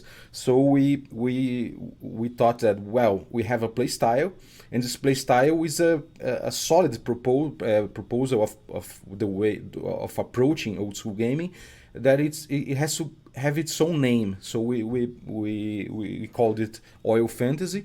And we dive into the questions we made ourselves when we read about the quick primer for old school gaming. Lots of answers we worked and developed upon, and now we have. What would you say? Like you said, like the quick primer do not represent us, and made you go and propose a different thing. What is about the classic old school style of gaming proposed by the quick primer that you feel doesn't represent the way you play or the community around your podcast and the way around this culture of Oil Fantasy? Yeah, I think quick primer is not what people sometimes think it is. That as Finch said here, it's just he explaining for some guy who came from the 5th edition or the 3rd edition, I don't know, what the game's about. Time, that at the time, yeah. Now he's making another one for 5th more about edition. As he said, it's more about improvisation and an agency and stuff. Than, and this is good for us. This is good for us. So, but we developed upon this, right? We crafted a game experience, the way we use rules and the way we use stuff upon this. But I can say that we designed the way the game master works in a way that quick primer didn't bring. We designed the way the players approach the game in a way that OSR didn't bring. So lots of guys on the OSR started saying, "Hey, this is not the way we play. This is not the way we play," and you're saying this is OSR. And that, well, I think OSR is lots of stuff. It can be anything, any aesthetic reconstruction. Can be OSR, but I had to explain myself that this is the way I feel the game, the way I see the game. Every time I said something about old school gaming, so I think, well, I'll say this experimentations something now else, is something else. So don't bother me. And I can say, for instance, the game master on the Oil Fantasy style, he's not an arbiter, he's not a judge. He's not intended to be fair. It's not something we are facing on the style. The DM is here to challenge, and the players are here to be challenged and to overcome the challenges. And the DM he has to bite harder as he can. The only limits for this is player agency, the way we designed, the way we see player agency, and and we explain on the oil fantasy stuff we are creating, and the verisimilitude of the world, and we explain the categories we see on the verisimilitude that impacts the game. So the game master, he has lots of limitations to its power, but until he reaches those limitations, it has to be cruelest, you know. So this is a style of playing. This is the way we think you can play this kind of game we are designing. So I think that in RPGs we have lots of possibilities. And do you think this goes directly in confrontation of the quick primacy? Because the way you were explaining to me, it feels more like a more detailed approach than quick primer. Quick primer is a lot more vague. It was one of the first texts ever written about. There was I don't think the OSR even exists as a term, so it was something very incipient, and I think something that sometimes gets a little bit closer than that would be like the Principal Apocrypha, that has a little bit more detail about the roles of the GM and roles of the players, and talks a bit about challenging too. It feels to me like you went in and made it more clear and more detailed what this neutrality and challenging would be. Like we're not playing against, but you have this role of being challenge, of being the opposition, right? But it's opposition for play in a way, right? Yeah, we are heavily influenced, and we come from the OSR. We come from the old school gaming. That's right. That's a fact. We do not think that we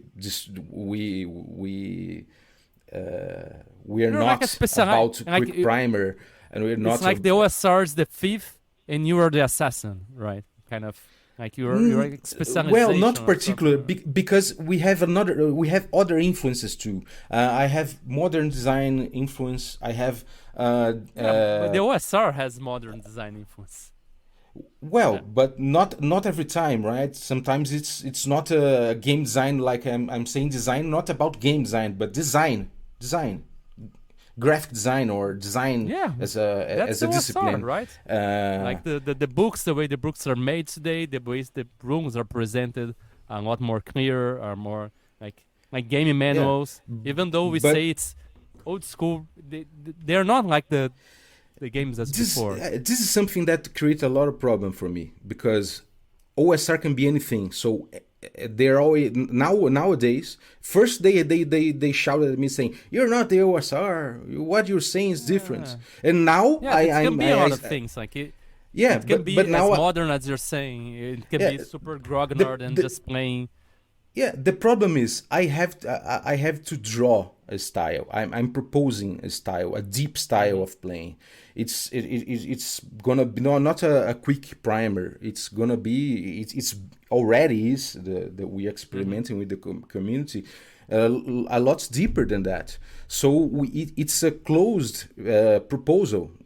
We are not getting lots of plain principles. No, we're doing that on principles, and then stances of play for the DM and the players, and what are the good practices built around it. So we are creating a style, and I see that OSR, it's one of the things that I can say definitely about the OSR, that it has to be diverse. So if I'm saying that this is the way we play these games, if I say this about the OSR, I'm wrong. And they are right in saying, hey, you're doing something different. Because I'm saying, this is the way we play. But our OSR is different. We don't have a new bias. I could be okay with the OSR. I could be okay to be inside OSR, but people in the Brazilian community was not okay with that. Brazilians are jerks. We are jerks. Yeah, that's what can I do? But well, we created something diverse. Yeah. It could be on the OSR, and it could be a particular proposal of style inside OSR. But it's kind of the NSR too. It's part of it. It's not, but it's but it's okay for me. I put another name, and now I don't have to. I thought, well, I don't have to explain myself. I'm just putting something new here. I always had to say where I built from. It's very important for me, and I can say that Vincent Baker and Finch and Ben Robbins and lots of people who influenced my works, and Huizinga and lots of and I put this on my blog, and this is very important for me to recognize where I come from. But this is different now because the community didn't feel it's more it's represented for them, and I feel I had to have this space. And now I call this oil fantasy. And now the OSR community in Brazil is saying, "Well, this is OSR. This is nothing new." It's very fun to see that the community here is sometimes it's a drag, and well, I feel comfortable at least because I did what I could. Right, I feel like I did what I could to not to be in bad manners with the community, but now I have my own community. I have people who engage with oil fantasy, and they see what's different about oil fantasy, and they feel like it's not the same way the OSR the proposals on the OSR are. We for instance, Combat Fu is something that is in the primer, and it was a major inspiration for us. But now we're working lots of postures for the DM and the players, and lots of good practices and bad practices on how we approach the idea of Finch is from the Combat Fu. And sometimes people ask us about Combat Fu. We say what we think it is, how it works better in our opinion, and then sometimes say, but this is not what Finch's wrote. Yeah, this is not what Finch's wrote, so let's call it another thing. Let's call it maybe a Combat Do. I don't know what we can do to please people who say, this is not what Finch wrote. This is not what Finch wrote. This is what I'm saying is a way to play according to to what I designed, right? So we are making this and this it's style. Not the Bible too. Like it's not the Bible. Yeah, it's not the Bible. It's just the way I feel. The Bible is not the Bible. Come on. The Bible is not the Bible. Yeah, it's not. It's not the truth, right? That with capital T. So I'm just honestly designing a style of approaching old school gaming, and this is making lots of changes on the way people see the old school gaming. And if you play our playtest campaign now, that is Biergotten, if you play this with us, you see you're not playing how people used to play OSRs. This is kind of different. This is not you see lots of influences from other stuff. You see also things we came up with that is new. That is we didn't see benchmark to make. We engaged with the communities, and we searched on the markets, and we didn't see exactly what we've been researching for this. So I think maybe there is, and we want to engage with this. It's good to have reference, right, to create upon, but we didn't find reference for everything we were researching and experimenting with oil fantasy. So I think it's legit to say it's another style. It's not exactly OSR, although it came from the OSR. We started on the OSR, and it's a major influence. And it changes. And you and your blog and Finch, it's all influence. Talking, the evolution. I just recently was sent a review about Primal Quest, and it talks about the game looks very OSR, like the sheets and the stats, but it plays completely different. It plays a lot more modern and more narrative. But like as yourself, like I still try to keep what I liked about the quick primer. I still use the quick primer as one of my benchmarks about the player skill, even the combat full and not rolling to solve all the problems. but at the same time, I went to a different direction. Like I tried to. The spirit is the same in a way, but we seek different way of doing the same thing. Like that's one of the great things about games. Like the difference of the sameness. Like the same thing, but it's different, and it's fun to experiment with this. And this is how RPGs developed, right? And I see that I can bring another example here about the way we play in Royal Fantasy. That is very curious. If you are the GM, you have the classic control of the GM. You control the world and you control the NPCs, and the players, they control their characters, right? So this is traditional. But in the Royal Fantasy style, the GM has to worry just about the challenge he's proposing. So when he has a challenge, for instance, he has a dungeon, and the players will face this dungeon. As he runs the dungeon, he has all the powers over the setting, over the ambient, The dungeon. and the dungeon and the setting, and he has all the power on the NPCs. He decides on that. But now imagine, and we experimented on that on D&D Moleque, that's on YouTube, on Brett D&D, and when the players said, "Oh, we have to search someone else to go and to buy equipment and to refresh and to rest a bit and come back to the dungeon," they had to face a desert. And I had a challenge, but I didn't have anything ready to challenge them. So what happens to me? I just changed my instance. Instead of challenging, now I don't have a challenge to present them. So now I'm not in power of the setting and the NPCs. I don't have this power anymore. I'm not a game master in this game anymore, almost. Now I'm just asking things to players and let them create stuff on fiction. To the point, I have elements enough in fiction that I can use to propose a new challenge. And when this happens, when I see those requirements for a new challenge is on the table, is on the gaming world, now I have a challenge, now I have my powers back. And I control the NPCs and I control the setting.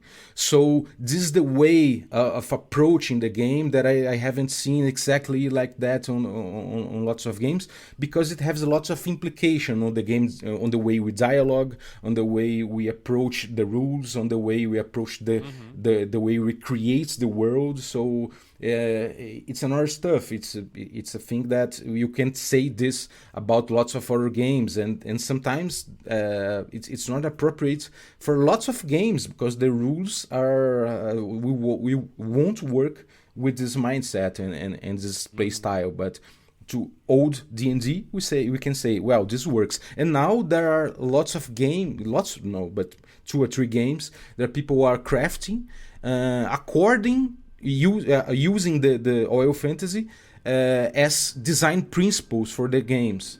So it's developing, it's going somewhere.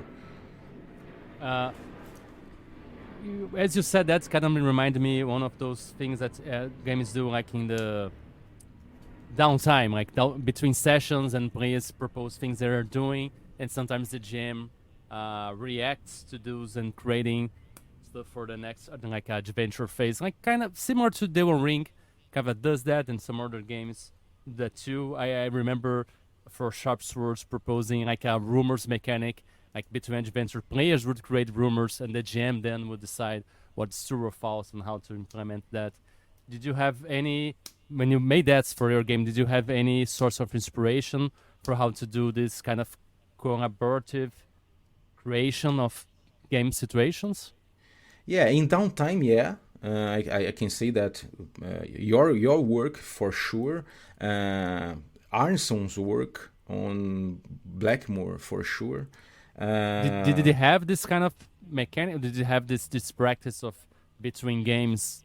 Yeah, of course, because it's sandbox. Yeah, it's inspiration. It's inspiration. Yeah. It's not particular what we do, but you know, One Ring and your games are also inspiration. We use that in another way. You know, it's not on some part of the game we say, hey, this is downtime, this is where it happens. Just any time in the game you change any modes. time in the game. Yeah, it's instance. You know, it's an instance for the GM, and we work with lots of instance. For example, we say that an instance for the GM is minimalist description. Inside this game, why? Because I was influenced by a video game called Unfinished Swan. This is a game where you see a blank screen, pure white, and it's like an FPS. And when you press the button, you just throw a ball, a black ball on the setting, and it splashes ink, and you start to see things as you throw those balls that splashes ink. So you start to see the setting when you interact with this. And this is a major influence for us too, because we said that GM he has to be very minimalist on the way he describes. He just had to describe to the point of giving enough information for players to have agency. And beyond that, the players have to ask, and they have to engage in fiction using actions or stuff like that. Well, we have, for example, the stuff I read on your blog, that we have the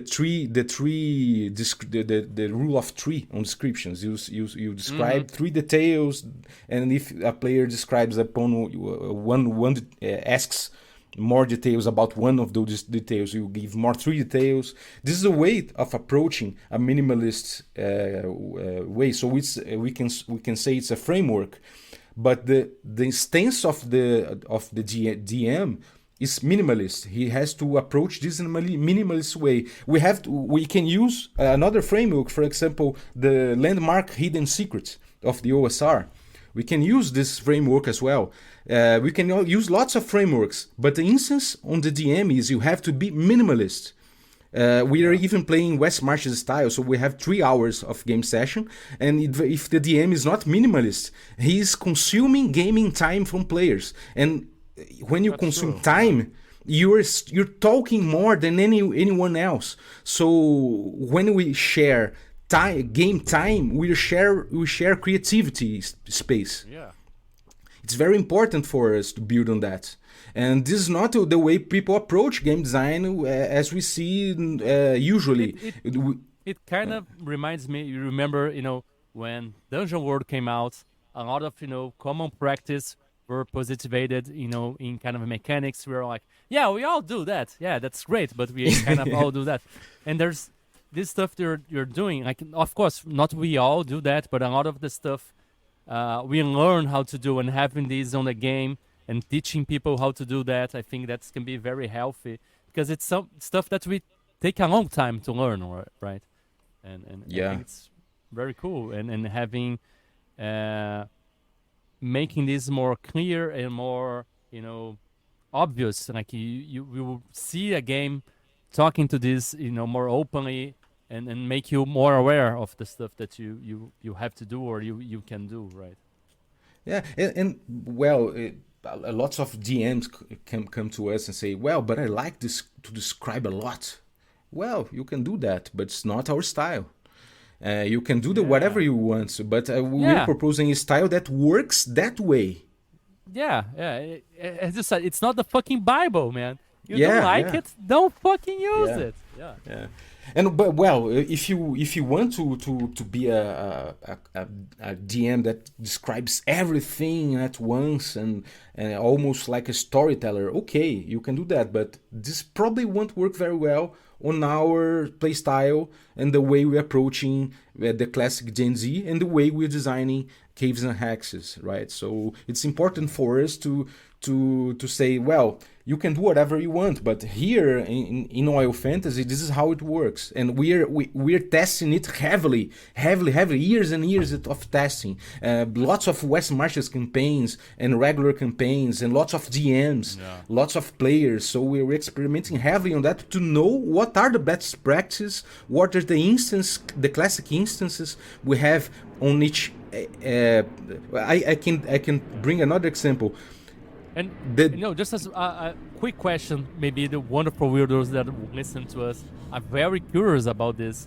Is there any plans to release any kind of explanation of Oil Fantasy, of this style, of this guidance, or even Caves Hex in English for maybe the international community to know that, because it's very unique. That's kind of like a Brazilian taste, a Brazilian developed taste of a unique kind of OSR-ish play style that I would think would be very enriching for everyone else to see what you have developed with deep thinking and in a big community thinking about these issues. Do you have any plans on making these discoveries, this way of thinking available for the wonderful weirdos in the world?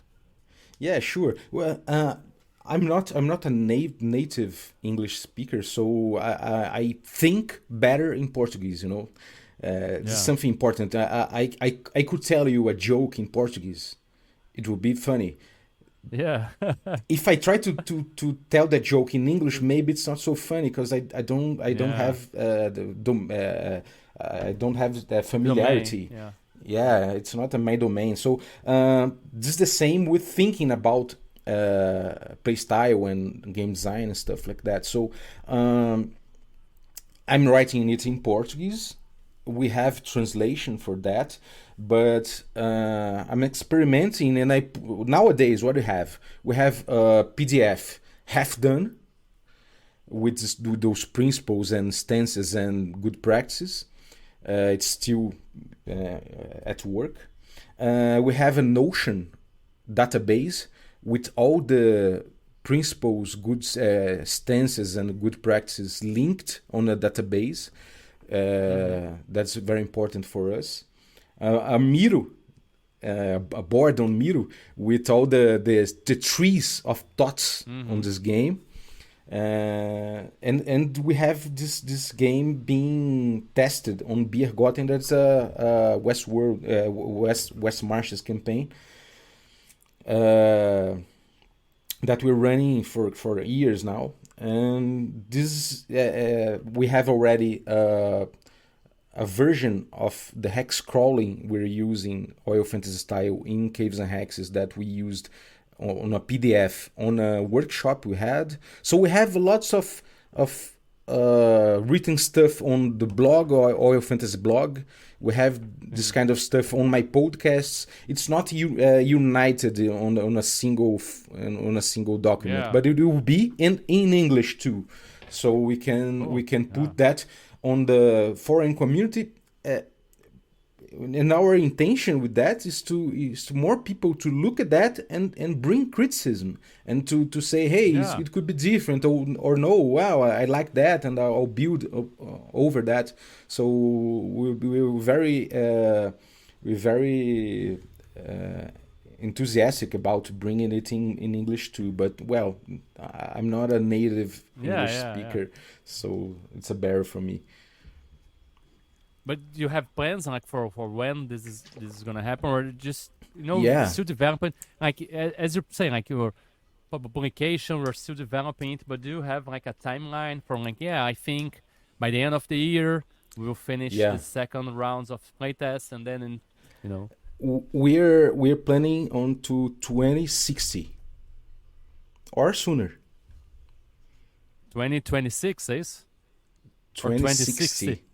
Yeah, maybe sooner. Okay. Okay. I'm not in a hurry. I'm not in a hurry. Yeah. Okay. Yeah.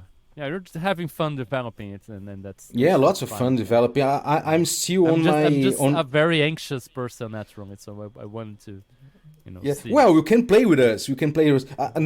At this point, I'm very Arnsonian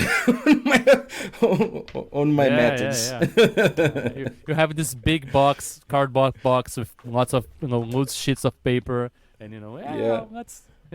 Yeah, totally.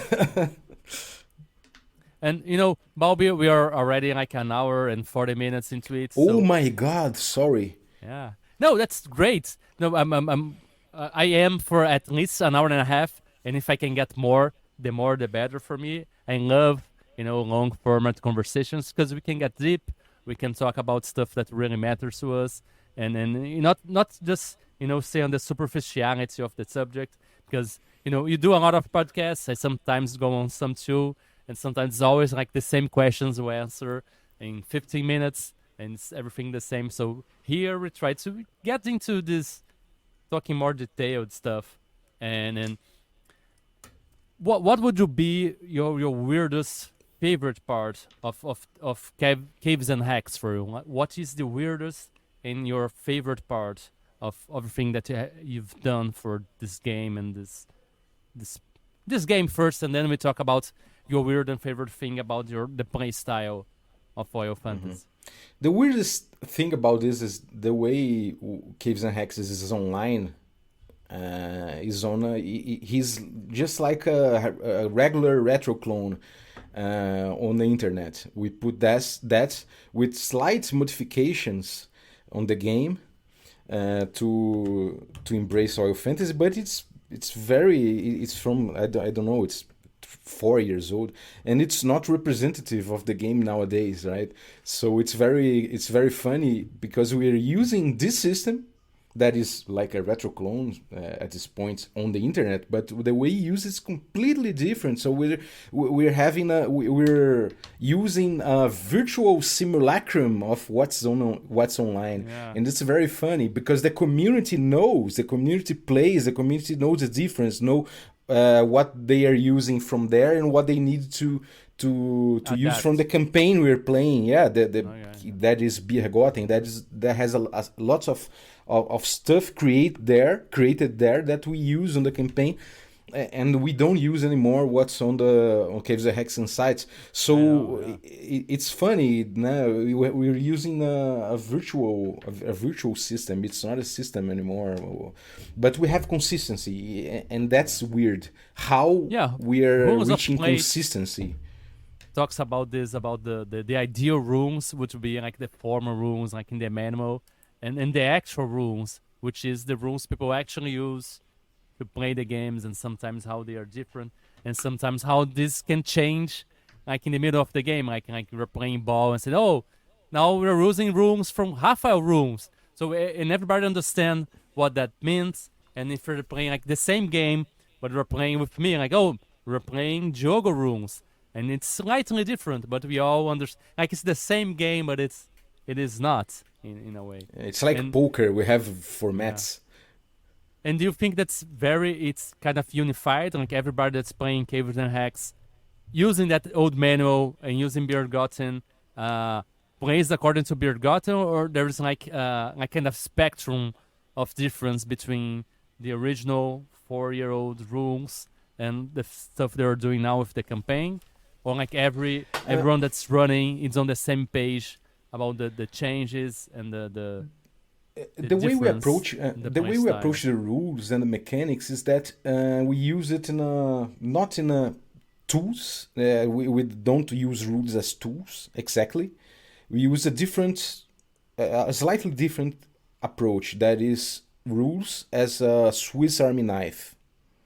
Because we don't inflationate. I don't know if this is this word in English. There's no inflation. What does that mean? Inflation. Yeah, it's like we do not expand the rule spaces as a principle. So we're not creating lots of rules anymore. In our approach, we're using the mechanics we have. what would other game would you be expanding the rules as you play? Let's say, we don't have rules for this, so let's create these rules. We don't have rules to I don't know, to social interaction, so let's build a rule for social interaction here. Okay. So you can come up with an idea that will regulate social interaction. And how It's how okay. is that different from rulings over rules, for example? Well, this is exactly rulings over rules, I think, but Okay. we use it on a different way. We think that we can use the rules as tools, but we don't bring nothing from outside. We have this rule space here, and we adapt what we have here, never bringing something from outside. Like This have is a core principle system, and you just apply the core system to, or the core Yeah, way to resolve things, not necessarily system, because it can be everything just talking. And I was reading about one book that's even established a principle that said when people ask to do something, the first answer is yes, you can do that. And just Yeah. if they can do something and you say no, but if you do this or that, you can. But even if that's not possible, then you go for the die roll or use the rule or Exactly. something. Yeah, and then we can say, well, we don't have a way of regulating the risk of talking to this mad king here, but well, let's use the reaction table from monsters. Yeah. Instead of attacking, the king can grow for people to arrest you. So we can adapt, and Yeah. but the way we adapt is we are using just what we have on the site. Mm-hmm. Mm-hmm. These are the tools. So we call it a Swiss Army knife, because there's no tools from outside. You never go outside to pick a rule from other game or come up with something new. You have to use what you have here, because this creates a language, a common language for everyone playing. So the players can negotiate with the DM the rulings. So this negotiation space is very important for us, and we build upon it. So we have what can I say for your question? We have this website. We have the mechanics there, the way we expect the game to work as tools. But the way the game is explained on the site is completely different from the way you use those tools that are on the site. So this is the biggest difference and the weirdest thing about caves and hexes nowadays. Yeah, and how you're going to bridge that gap afterwards, right? Lots of design And- stuff here. Yeah. And what about would be your favorite weird part of not necessarily caves and hacks, but the oil fantasy play style? The weird thing about oil fantasy is that people come to play sometimes thinking that's traditional old school gaming, but sometimes they get this snap. They say, "Oh, this is a different approach," and when they see this, they engage with the game more freely. It's very curious, because they see the DM is not the same DM. It's a completely different DM, and we create gaming spaces that are, let's say, it's like they're guiding me through the game, right? I'm just a guy standing there waiting them to assume risks, and then the game come to me heavily, and then they remind the traditional old school gaming, but it's very free gaming. It's almost they feel like it's a freeform game lots of times. It's very curious to experiment that. They say when they are wandering on the hex crawls we make, they completely forget about the hexes because they don't see the map. We're just talking. They're doing their own maps. They are contemplating nature, and they say it's very pleasurable to experiment this contemplation, and they are managing the risks as they do that. So I'm not, as a game master, putting challenges on them at this moment, because they're at this point the only danger they're facing is that maybe the random encounter chance and this kind of stuff. They are managing it, so they are free to contemplate more, and this is very I like this very much on this game. This is weird, it's different, but I like very much about this. So when he say, Balbi, we want to play the game, and I say, where are you taking me this time? And it's a different way of feeling the game that we are reaching. Very cool. And Balbi, do you have any other hobbies besides role-playing games that you engage with and you use it for something just for you and not to necessarily create a product or something like developing and all these worries? Well, I like studying Middle Ages. I like movies a lot, old movies a lot. I like music too. I don't play anything, but I love music. I love making playlists. And now I'm running. I'm running 5 kilometers a day, almost, non-stop, and it's being very, very nice to my body, every to day? my mind, every day. Weekends? No. That's what I'm gonna say. Just weekdays. On Sundays, I don't run. Sundays I don't run.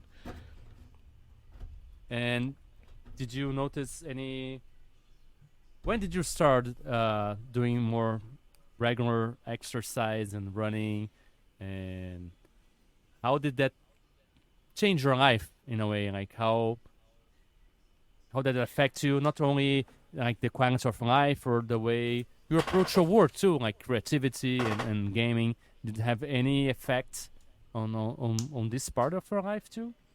Yeah, for sure. I always been a sporty guy. I play basketball. I ran. I rode my bike on Rio. But after I moved from Rio de Janeiro to São Paulo, I got a more sedentary way of life, and I engaged in RPGs heavily in my podcast that went on weekdays every day. So it was very heavy for me to work on the podcast and to be on the gaming events and conventions and to be on to produce content and all that stuff. And when I opened up my eyes, I was like very, very fat, very sick, and I had to make a surgery on my stomach. So I had to, after that I have to, because I was having heart issues, I was having sleep issues. So the guy who is making the Caves and Hexes with me, João Burlamac, is a very, very good doctor, physician, and he said to me, man, you have to make something about this, and recommended me to make that surgery. And I started losing lots of weight after the surgery, and I have to exercise because it's needed. So I felt like I was visiting a Balbi from the past, that sporty Balbi that can manage to to stay 5 kilometers running without exhaustion, without having back pain and pain on the knee. And it was very hard for me to walk from one block to another. Now I can run, and now I feel alive again. And it's very curious, because when I was very fat, sleeping almost nothing at night and having heart issues, I felt like I was drunk all the time. Things were not clear in my mind. I could think about stuff. I could produce stuff, but it was like I was drunk. And now I see things more clearly. I organize myself better. I have a different approach on things, because I think I'm more lucid to stuff, because I'm sleeping well, I'm running, I don't know, it changes all aspects of life. Oh yeah, it's like a drug. really something. Yeah, it is. It gets better over time, and as you develop and you start missing it too if you stay a while without doing, and it helps flow. I don't know. It's helped me feel better and more well disposed, and more. You spend energy, but you sometimes somehow you get more. Yeah. You feel more energetic, right? You feel more I don't know, productive, Motivated. I think. Yeah, motivated. I know. Yeah, I managed to do it. I yes, I can do this, and Yeah. and that's, I don't know, give you more courage or a boost to try to do other stuff, right? Do you remember Day of a Tentacle, that old game from LucasArts? Yeah. The one tentacle, the purple tentacle, went to the river, the toxic river, and he drank from that water, and he said, I feel smarter. Something like that. I feel like I could take over the world. Yeah, and this is sometimes how I feel after running 5 kilometers. And I need. I'm planning on running 10 kilometers by the end of the year, and I think I'll manage to do that and run a simple small marathon or something like that. That's great. That's fantastic. It's something to look forward and work towards. It's great motivation. Balbi, do you have any sort of religion or spirituality, or do you happen to follow or stud any kind of philosophy or way of thinking that helps guide you through the hard moments of life, the tough moments, that moments you have to think hard of what to do, and sometimes gets you down? Do you have anything that helps you navigate those hard times in life? Well, I wish I had. I don't have any faith. I wish I had, and I sometimes talk about that with my therapist. That wow, you have I engage. Therapy. That's something. Yeah, that's something. I engage with religion in a very cynical way that I don't like. I wish I had more faith, and I wish I didn't have this vision. Sometimes I think it's very limited. But okay, I have therapists, and I have escape on RPGs too. So I think it's okay. Sometimes I just visit another world and feel happy with my friends, and sometimes it's okay. But when I have hard issues, I have to talk to my therapist and maybe pray for good. Yeah. Do you pray? Do you have no.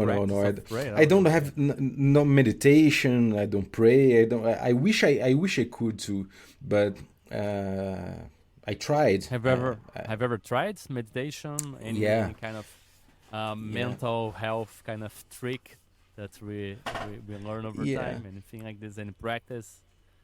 Well, no. I tried to meditate. I tried to my father is Buddhist. I tried. I went to his, I don't know, his chapter, and I don't know how they call it. His place where his temple. Temple. Worship. It's temple. I went there and I tried, but I don't know, man. I just couldn't feel relaxed, and my mind was full all the time, so I couldn't manage. I think it works. I could see my father. He changed a lot since he started meditating. He even It's a healed practice too, himself.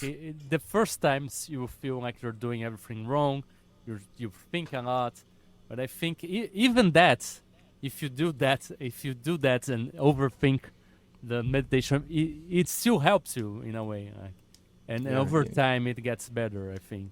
But it's You're very meditating, hard. even Yeah. that, no, even though Yeah. your Yeah, mind is yeah, full, you're exactly. meditating. Yeah, Yes, and I think yeah, but it's hard for to keep at that because we think it's not working and we just give up, right? And yeah, yeah. And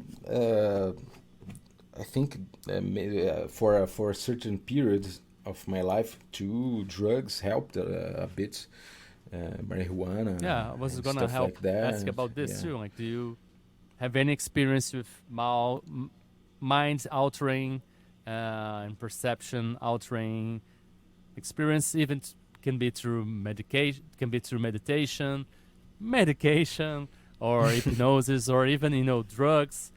You know, you mentioned marijuana. Do you have any experience with psychedelics? And if you had, did any of those experiences help you see things in a different way, or did any of them help you? Because marijuana.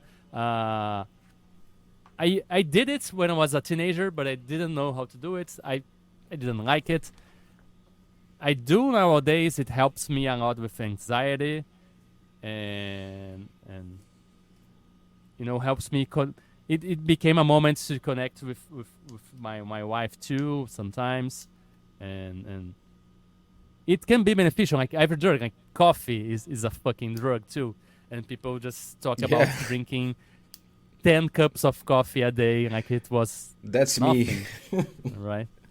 And Yeah, I how have is your to. relationship with those? And did that change you, or taught you, or give you any benefit, or if it was bad for you? Can you talk about your experience with them? I don't like to think about drugs in bad, good or bad. It depends on Like, you. It's very yeah, personal.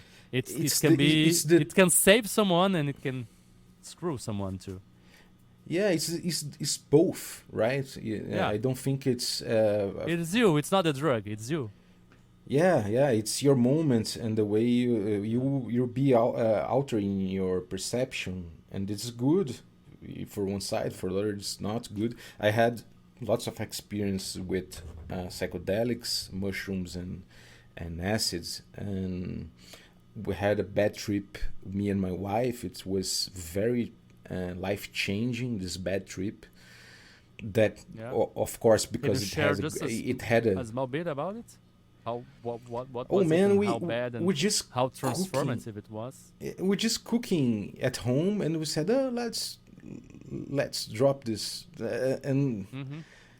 and it went out of control because we were talking about dimensions, parallel dimensions, and holography, Yeah. and that CIA documents about shifting realities. And this document, it's a No, I PDF you wanna can know. find. Yeah, it's CIA documents. That's it's About very funny shifting for me. realities. I mean, Yeah, about they said it's holography. We live in a holography, and oh yeah, there's a lot of holographies, and it's hologram. very Yeah. funny. But we're talking about that, and we went on a bad trip upon those ideas of multiple dimensions, and Of my this being wife. fake and this being a simulation or something. Yeah, I had a friend that went to a Yeah. bad state. Like, this is a simulation. Yeah. Yeah, and it was fear and loathing Yeah. in São Paulo completely, assim, that way. But after that, a certain time after that, we had a lot of important lessons from it, right? yeah. It's we learned something from this kind of episode. Nowadays, I'm more I'm not. What do you can you share a little bit? What do you think you learned from it, or just a small thing, how that affects you or impacted your life in any way afterwards? I learned that we were in a situation that we were good on our financial life, very good at our financial life, but our professional life, particularly my wife, was not healthy for her, and then. But she was very good at what she was doing, and we felt that this maybe was the way a lot of interactions and crazy stuff happened at that day. And looking back at that episode, we see that she was like preparing herself to let it go, to let this moment go. She needed that. She was getting on her mind. She was getting anxious and having lots of crises. And this was a major wake up call. It abruptly said enough. It's enough. Helped her see the situation from like a outside perspective in a way. Yeah, and gave her other perspective. Yeah, that's really about what this thing does, right? It gives us a new perspective about reality in a way, right? Yeah, and not a conscious one, That's not something logical. It's a gut feeling that you have, and that it brings to your world in a very violent way, but you have to cope with that, and as you cope with that, you overcome lots of other problems that are associated with this stuff. So it can be very changing in your life. I don't think open to perceiving these signals and this stuff. You have to, but it's very dangerous too. I don't think everyone can do that, and everyone will and cope there's with that safe ways. in a healthy There's way. good ways and bad ways to do this kind of Yeah. thing. You just It's very if dangerous. you want to look into that, you can look on how to do it safely. There's a lot of documentaries. You should start small, like RPGs. You just don't go there and drop 900 units of acid. If you wanna do and explore, and because it is kind of a self-discovery thing too, you can look for treatments. You can look for ways to do it safely with other people that will take care of you. And I like to talk about this because we discover a lot of things, and as yourself, it can be enriching, but it can also, as you said, can be dangerous if done in an unresponsible way, I would say. Yeah, and I don't know even if I believe you when you say it's safe to do in some way. It can be for some people, but yes, of course, there's also some people that even those things, are not the safe way. There are some conditions, like some underlying conditions that you might have. So you should look into that. You should know yourself, do evaluations. Having a bit of awareness how your mental health is, because also the substance like drugs or like alcohol. If you are in a bad situation and you drink alcohol, chances are you're gonna be like a drunken jerk. Or you feel bad, or you feel worse, But if you are in a good state in mental health, chances are you're gonna be a fun drunk. If you're having a good time, the same thing will go with this other substance. It's a lot about in coffee too, setting. right? Yeah.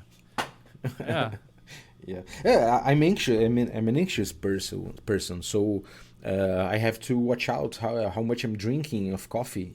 Now I have sponsored my podcast of coffee, so I have coffee way more coffee than you can drink. Yeah. Yeah, so I have to watch out for it as I can get really anxious. And well, I have tough work to do every day. I lead two design teams, so it's something that's it needs very much attention Yeah. from my behalf, and I have You need to be functioning. Yeah. yeah, and coffee helps me with that. Yeah. But sometimes I cannot just drink a lot because I start losing myself to my anxiety, and it's bad for me too. So I have to feel it right and know when to stop drinking coffee. And it's a drug. Yeah, it's a drug. Do you have anything that you do to deal with your anxiety? I suffer from this too. I take medication like marijuana, as I said, for anxiety. But I also, study, exercise. You exercise now, so that's helped too. I study stoicism and philosophy. I have all these, neural techniques to do with that. Do you do anything to do with your anxiety besides, what you do every day? Do you have any techniques, anything you learn maybe through therapy to help you when you get to some anxious moments that you... Because I can become paralyzed with anxiety. So do you have anything like that, and how do you deal with that? There's a monster that lives inside me that wants to eat everything when I'm anxious, and that's how emotional eater. Yeah, that's how I put a lot of weight. I put on a lot of weight when I was in São Paulo, but I have to control myself around this. So I try to breathe, stop, breathe, to see something to read about philosophy. I love nowadays. I'm reading.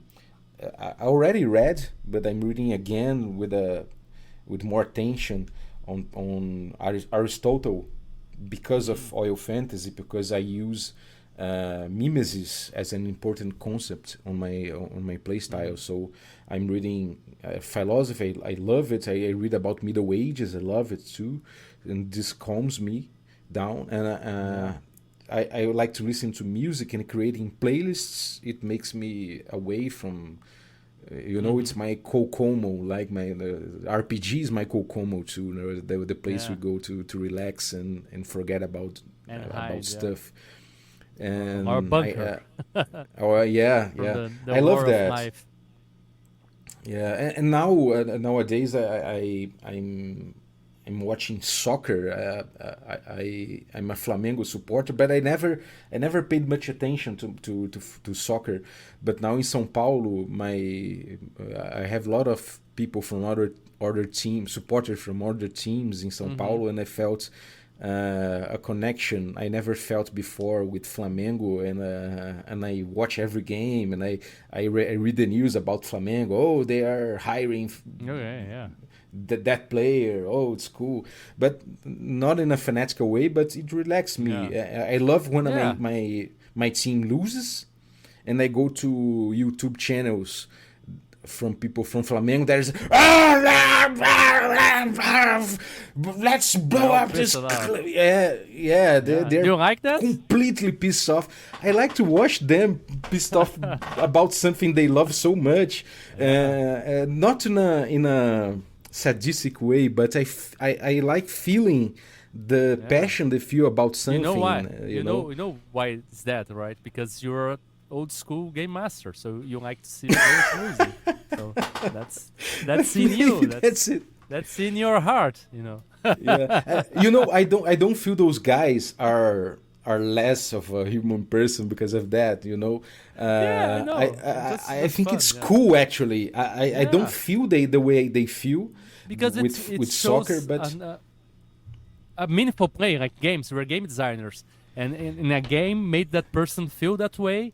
That's good game design. Like the game is working. People are involved. People get emotional involved with this, and they think they lose. They're not playing the game, but they say, "We lost. We lost. You didn't play. They didn't play it, but they say, "We lost the game. We won the game," and they see themselves parts of the game, even though they're not playing. Yeah, and it's you know, on YouTube, when you see a million subscriber channel, uh, it tends to be very commercial, the way they speak. On this channel, this guy is completely truth about himself at that moment. He's like, it's truth on YouTube. It's hard to find.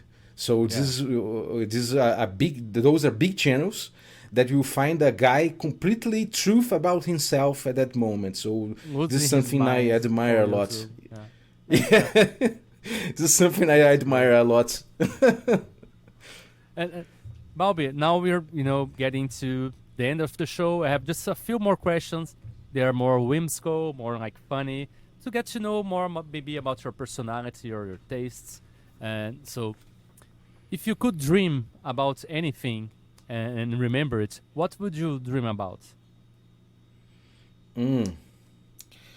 Well, you said anything, so I would love to. This relates to a superpower I wish I'd had.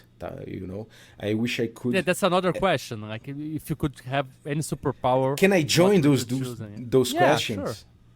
Okay, I would have the superpower to dream and be a silent spectator of something that happened in the past, like ancient Rome or London 1220, or I don't know,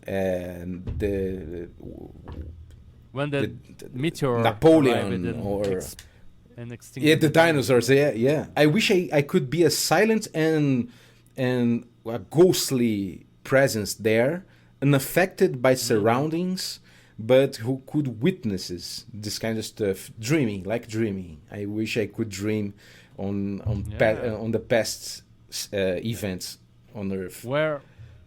When would be the first place would go? Like, what would you last week? Because just kidding. Probably I that guy look at me wrong on the street. I want to just go back and then, what you looking? Yeah. I wish I could follow this guy. Have the power to witness everything, in history. I'm gonna go after that guy that's stepping on my toe last Tuesday. That motherfucker. Yeah. Well, probably I would love to see law being created. I would love to see this moment on humanity, which law was created on Hammurabi's code, and that kind of on Rome when people put on I would love to see humanity experimenting that kind of stuff for the first time. That's interesting. As you said, like you studied law, and I would never expect anyone to answer about. Yeah, I wanted to see law being created, and you. That's great. That's tying to stuff. I love this. Yeah. Yeah, I would love to see. I would love to see the first time someone used a tool. We had this on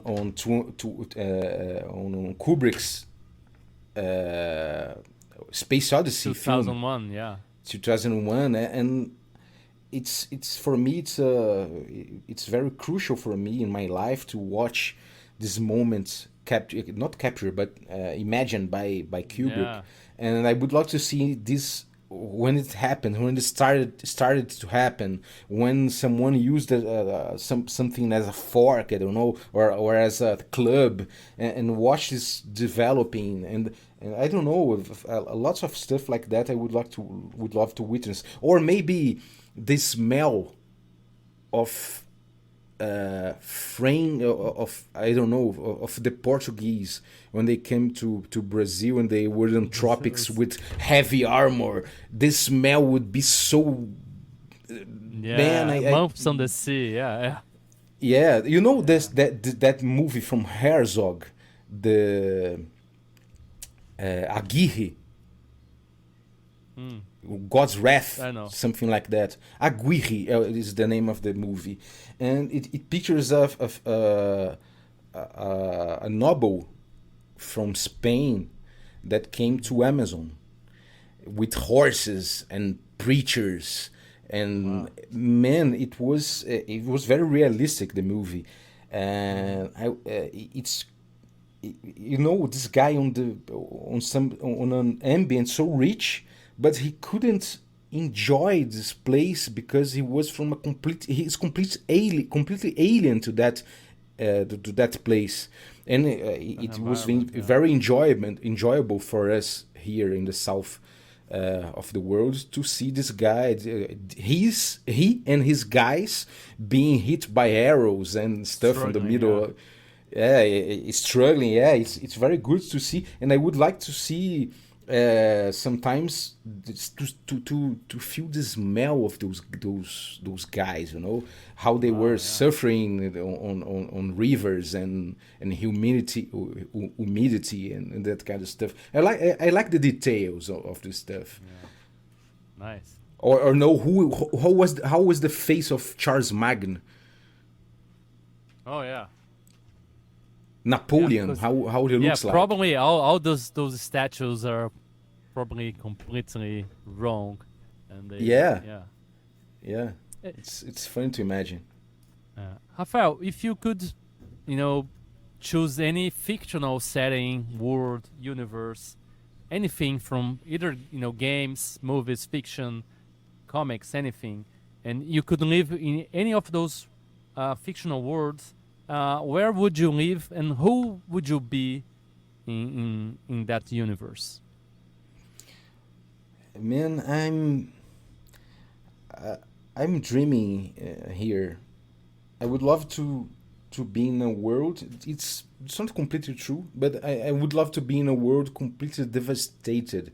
We had the society we have today completely devastated, and see like a post-apocalyptic world. Yeah, and see humanity coming out of the crumbs of that civilization. In a way, we don't see capitalism anymore, and we have to build different relations between us. I don't know if it would be cruel. Probably it would be very cruel at the beginning, but probably something will emerge from that, and I would love to see what we would come up afterwards, after the complete collapse of the civilization. I know I probably won't live the collapse of the civilization. It will be cruel. It's an imaginary scenario. Like what would you do in this new society that would rise out of the I think in the first moment I would try to look completely invisible. I would try to be completely invisible and watch things develop and get my food. I don't know how exactly, but try not to engage, to watch how things work, and then I'll probably try to participate in something. You want to be the invisible spectator again, right? Probably, but having to feed myself. You're very dungeon mastery of a person, like watch and see people suffering and stuff. It's very very old school kind of, yeah. Well, I would love to see people were building upon that. I think it's the craziest fantasy we have nowadays is to see capitalism gone away. We see lots of fantasies that solar punk, but I see lots of capitalism there with machinery and industry, and I can't separate. Well, don't feel we can separate development and industry and from capitalism? Yeah, you think it's I don't think so. If we end up capitalism, you think we have to live in the nature and don't produce anymore? I don't know. Can't we have but like it's a craziest fantasy. It's a craziest fantasy because of that. I can't imagine. We can imagine magic, but in a capitalist way. We can imagine the computers. We had societies before capitalism. Yes, yeah, but we still had technology, we still had buildings, we still had development, and it wasn't for necessarily. Yeah. But I don't know. Industry and capitalism is such a powerful force on our on constructing our views of reality that I think imagine Yeah, something because beyond that. You know, yeah. Yeah. it's But I completely think it's new. more I think it's much more about control. Who control those things, and that's how it's tailored, then these things itself will land to capitalism. I think it's because they are controlled, by I don't know. Yeah. Do you know what I feel about solar punk? Is like, oh, great, great, solar punk, the machinery, and we have food for everyone, and I don't know, an artificial intelligence will deliver food according to their needs, like Uber, telling us what's the best way to go. But it feels like you know.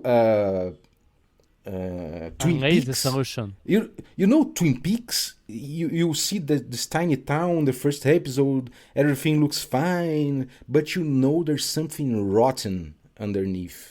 And this is how I feel about solar punk. All this structure, all this machinery, I think beneath it has it. to do with anxiety too, right? Because we have anxiety, we are all expecting the other foot to drop, right? We're always expecting, yeah, this is good now, but I'm pretty sure something bad is coming because it can't Probably. be. Because I'm well aware of this. Like right now, I'm in a good moment, but I'm always like, yeah. When something bad happens, like, yeah, I knew it's gonna happen because it was too good to be true, But I don't know. I think that says a lot about us too, like our anxiety, and it's biological too. Like we are humans. We were born to run from tigers. I don't know, and we don't have tigers anymore, so we have to Yeah. worry about other Other stupid stuff. things. Like we Yeah. we But have to and create this world. Yeah, summer punk is great, free food and yeah, but there's something there. Something must be wrong because that's how we think. I think it's natural for us to think like this. Yeah, and that's what I think. That's what's wild about thinking about the what's beyond, what's after the world crumbles into pieces. Is that we imagine we have to see something coming up that we can't even imagine in our weirdest fantasies on the being a person alive on the capitalist world nowadays. I don't know, even when we think about Middle Ages, we have to dress off lots of thoughts and concepts Yeah. to understand that period. Or I don't know, the original folks from Brazil, original folks from the US. You have to abandon a lot of categories of thinking to perceive them as they were. I don't know. I think I don't have enough tools to perceive them as they were because I'm a product of capitalism.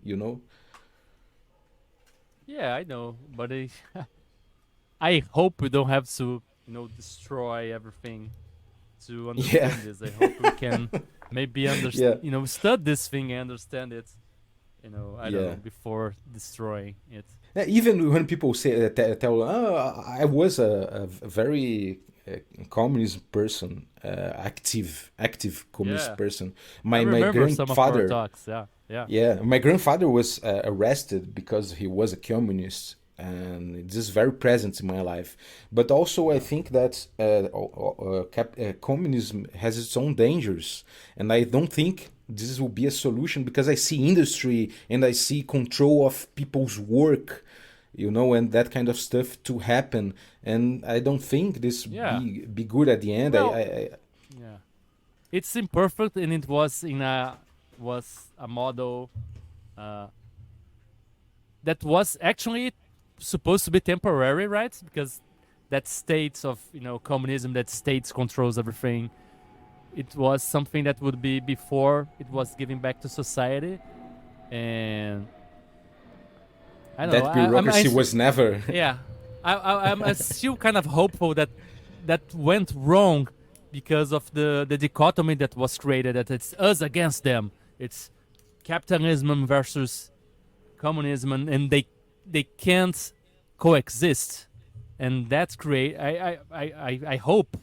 I may be completely wrong, but I kind of believe that if we could see them as not enemies, but just a different model, because you see like Cuba until today, they have a lot of restrictions. They can receive help. They are fucked because they choose not to be like United States, for example. Yeah.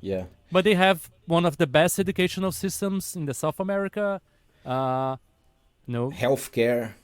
Yeah, healthcare. People go from the United States to Cuba, and maybe just because they choose a different model, if the world around them didn't try to fuck them up because they don't want to be like the United States, could that have worked better?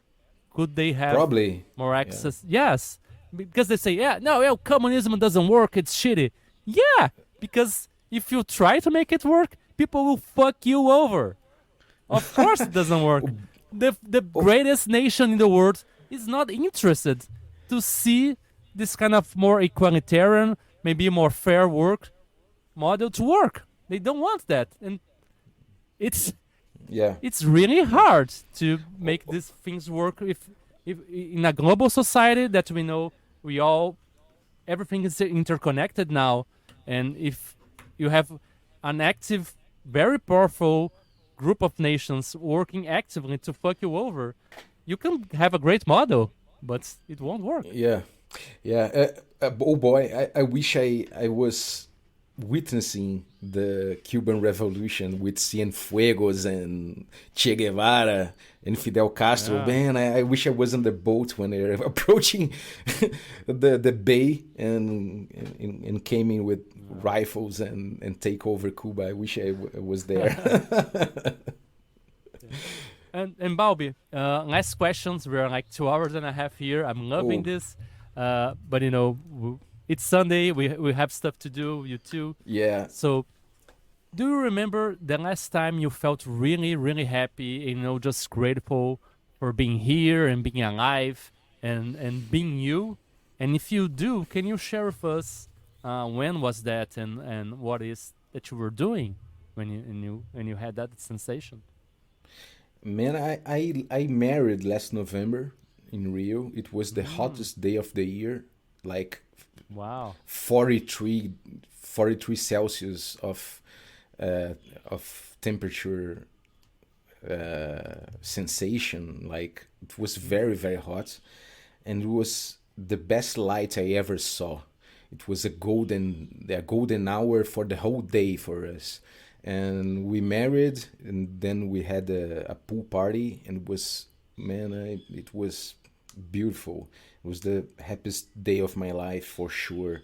And I don't know, I'm together with my wife for 10 years, and we married just this year, and it was a moment that I'll carry forever on my cortex.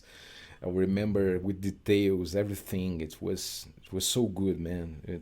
I can't describe. Awesome. Rafael, thank you very much for sharing this and sharing your wisdom, your experience, and your thoughts, your philosophy with us here. And do you have any last messages for the wonderful weirdos that might be listening to us?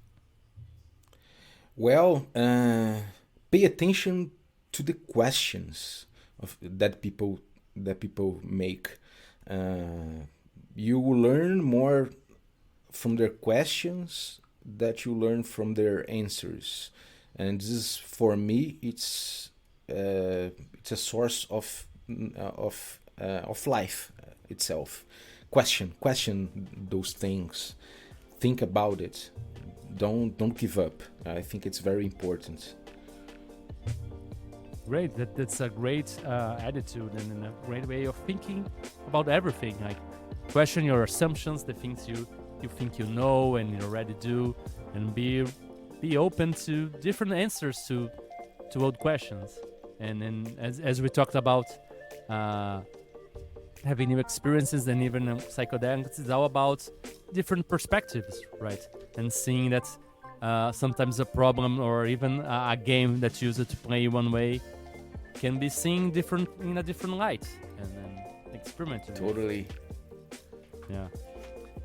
Balbi, thank you so much for coming here. I love talking to you. I love hanging out. I'm excited to see you at Diversão Offline in Junho here in Brazil, and I hope we can play something. And I'm excited to see where Royal Fantasy goes and Caves and Hexes, and I'm excited to see you develop it with such dedication, and I'm excited to see when this releases, and it will be a very well thought and well made product, and I'm sure I'll learn a lot from it as I learned here today. So thank you very much, my friend. Can you take us out saying the catchphrase of the show? Keep it weird, everybody.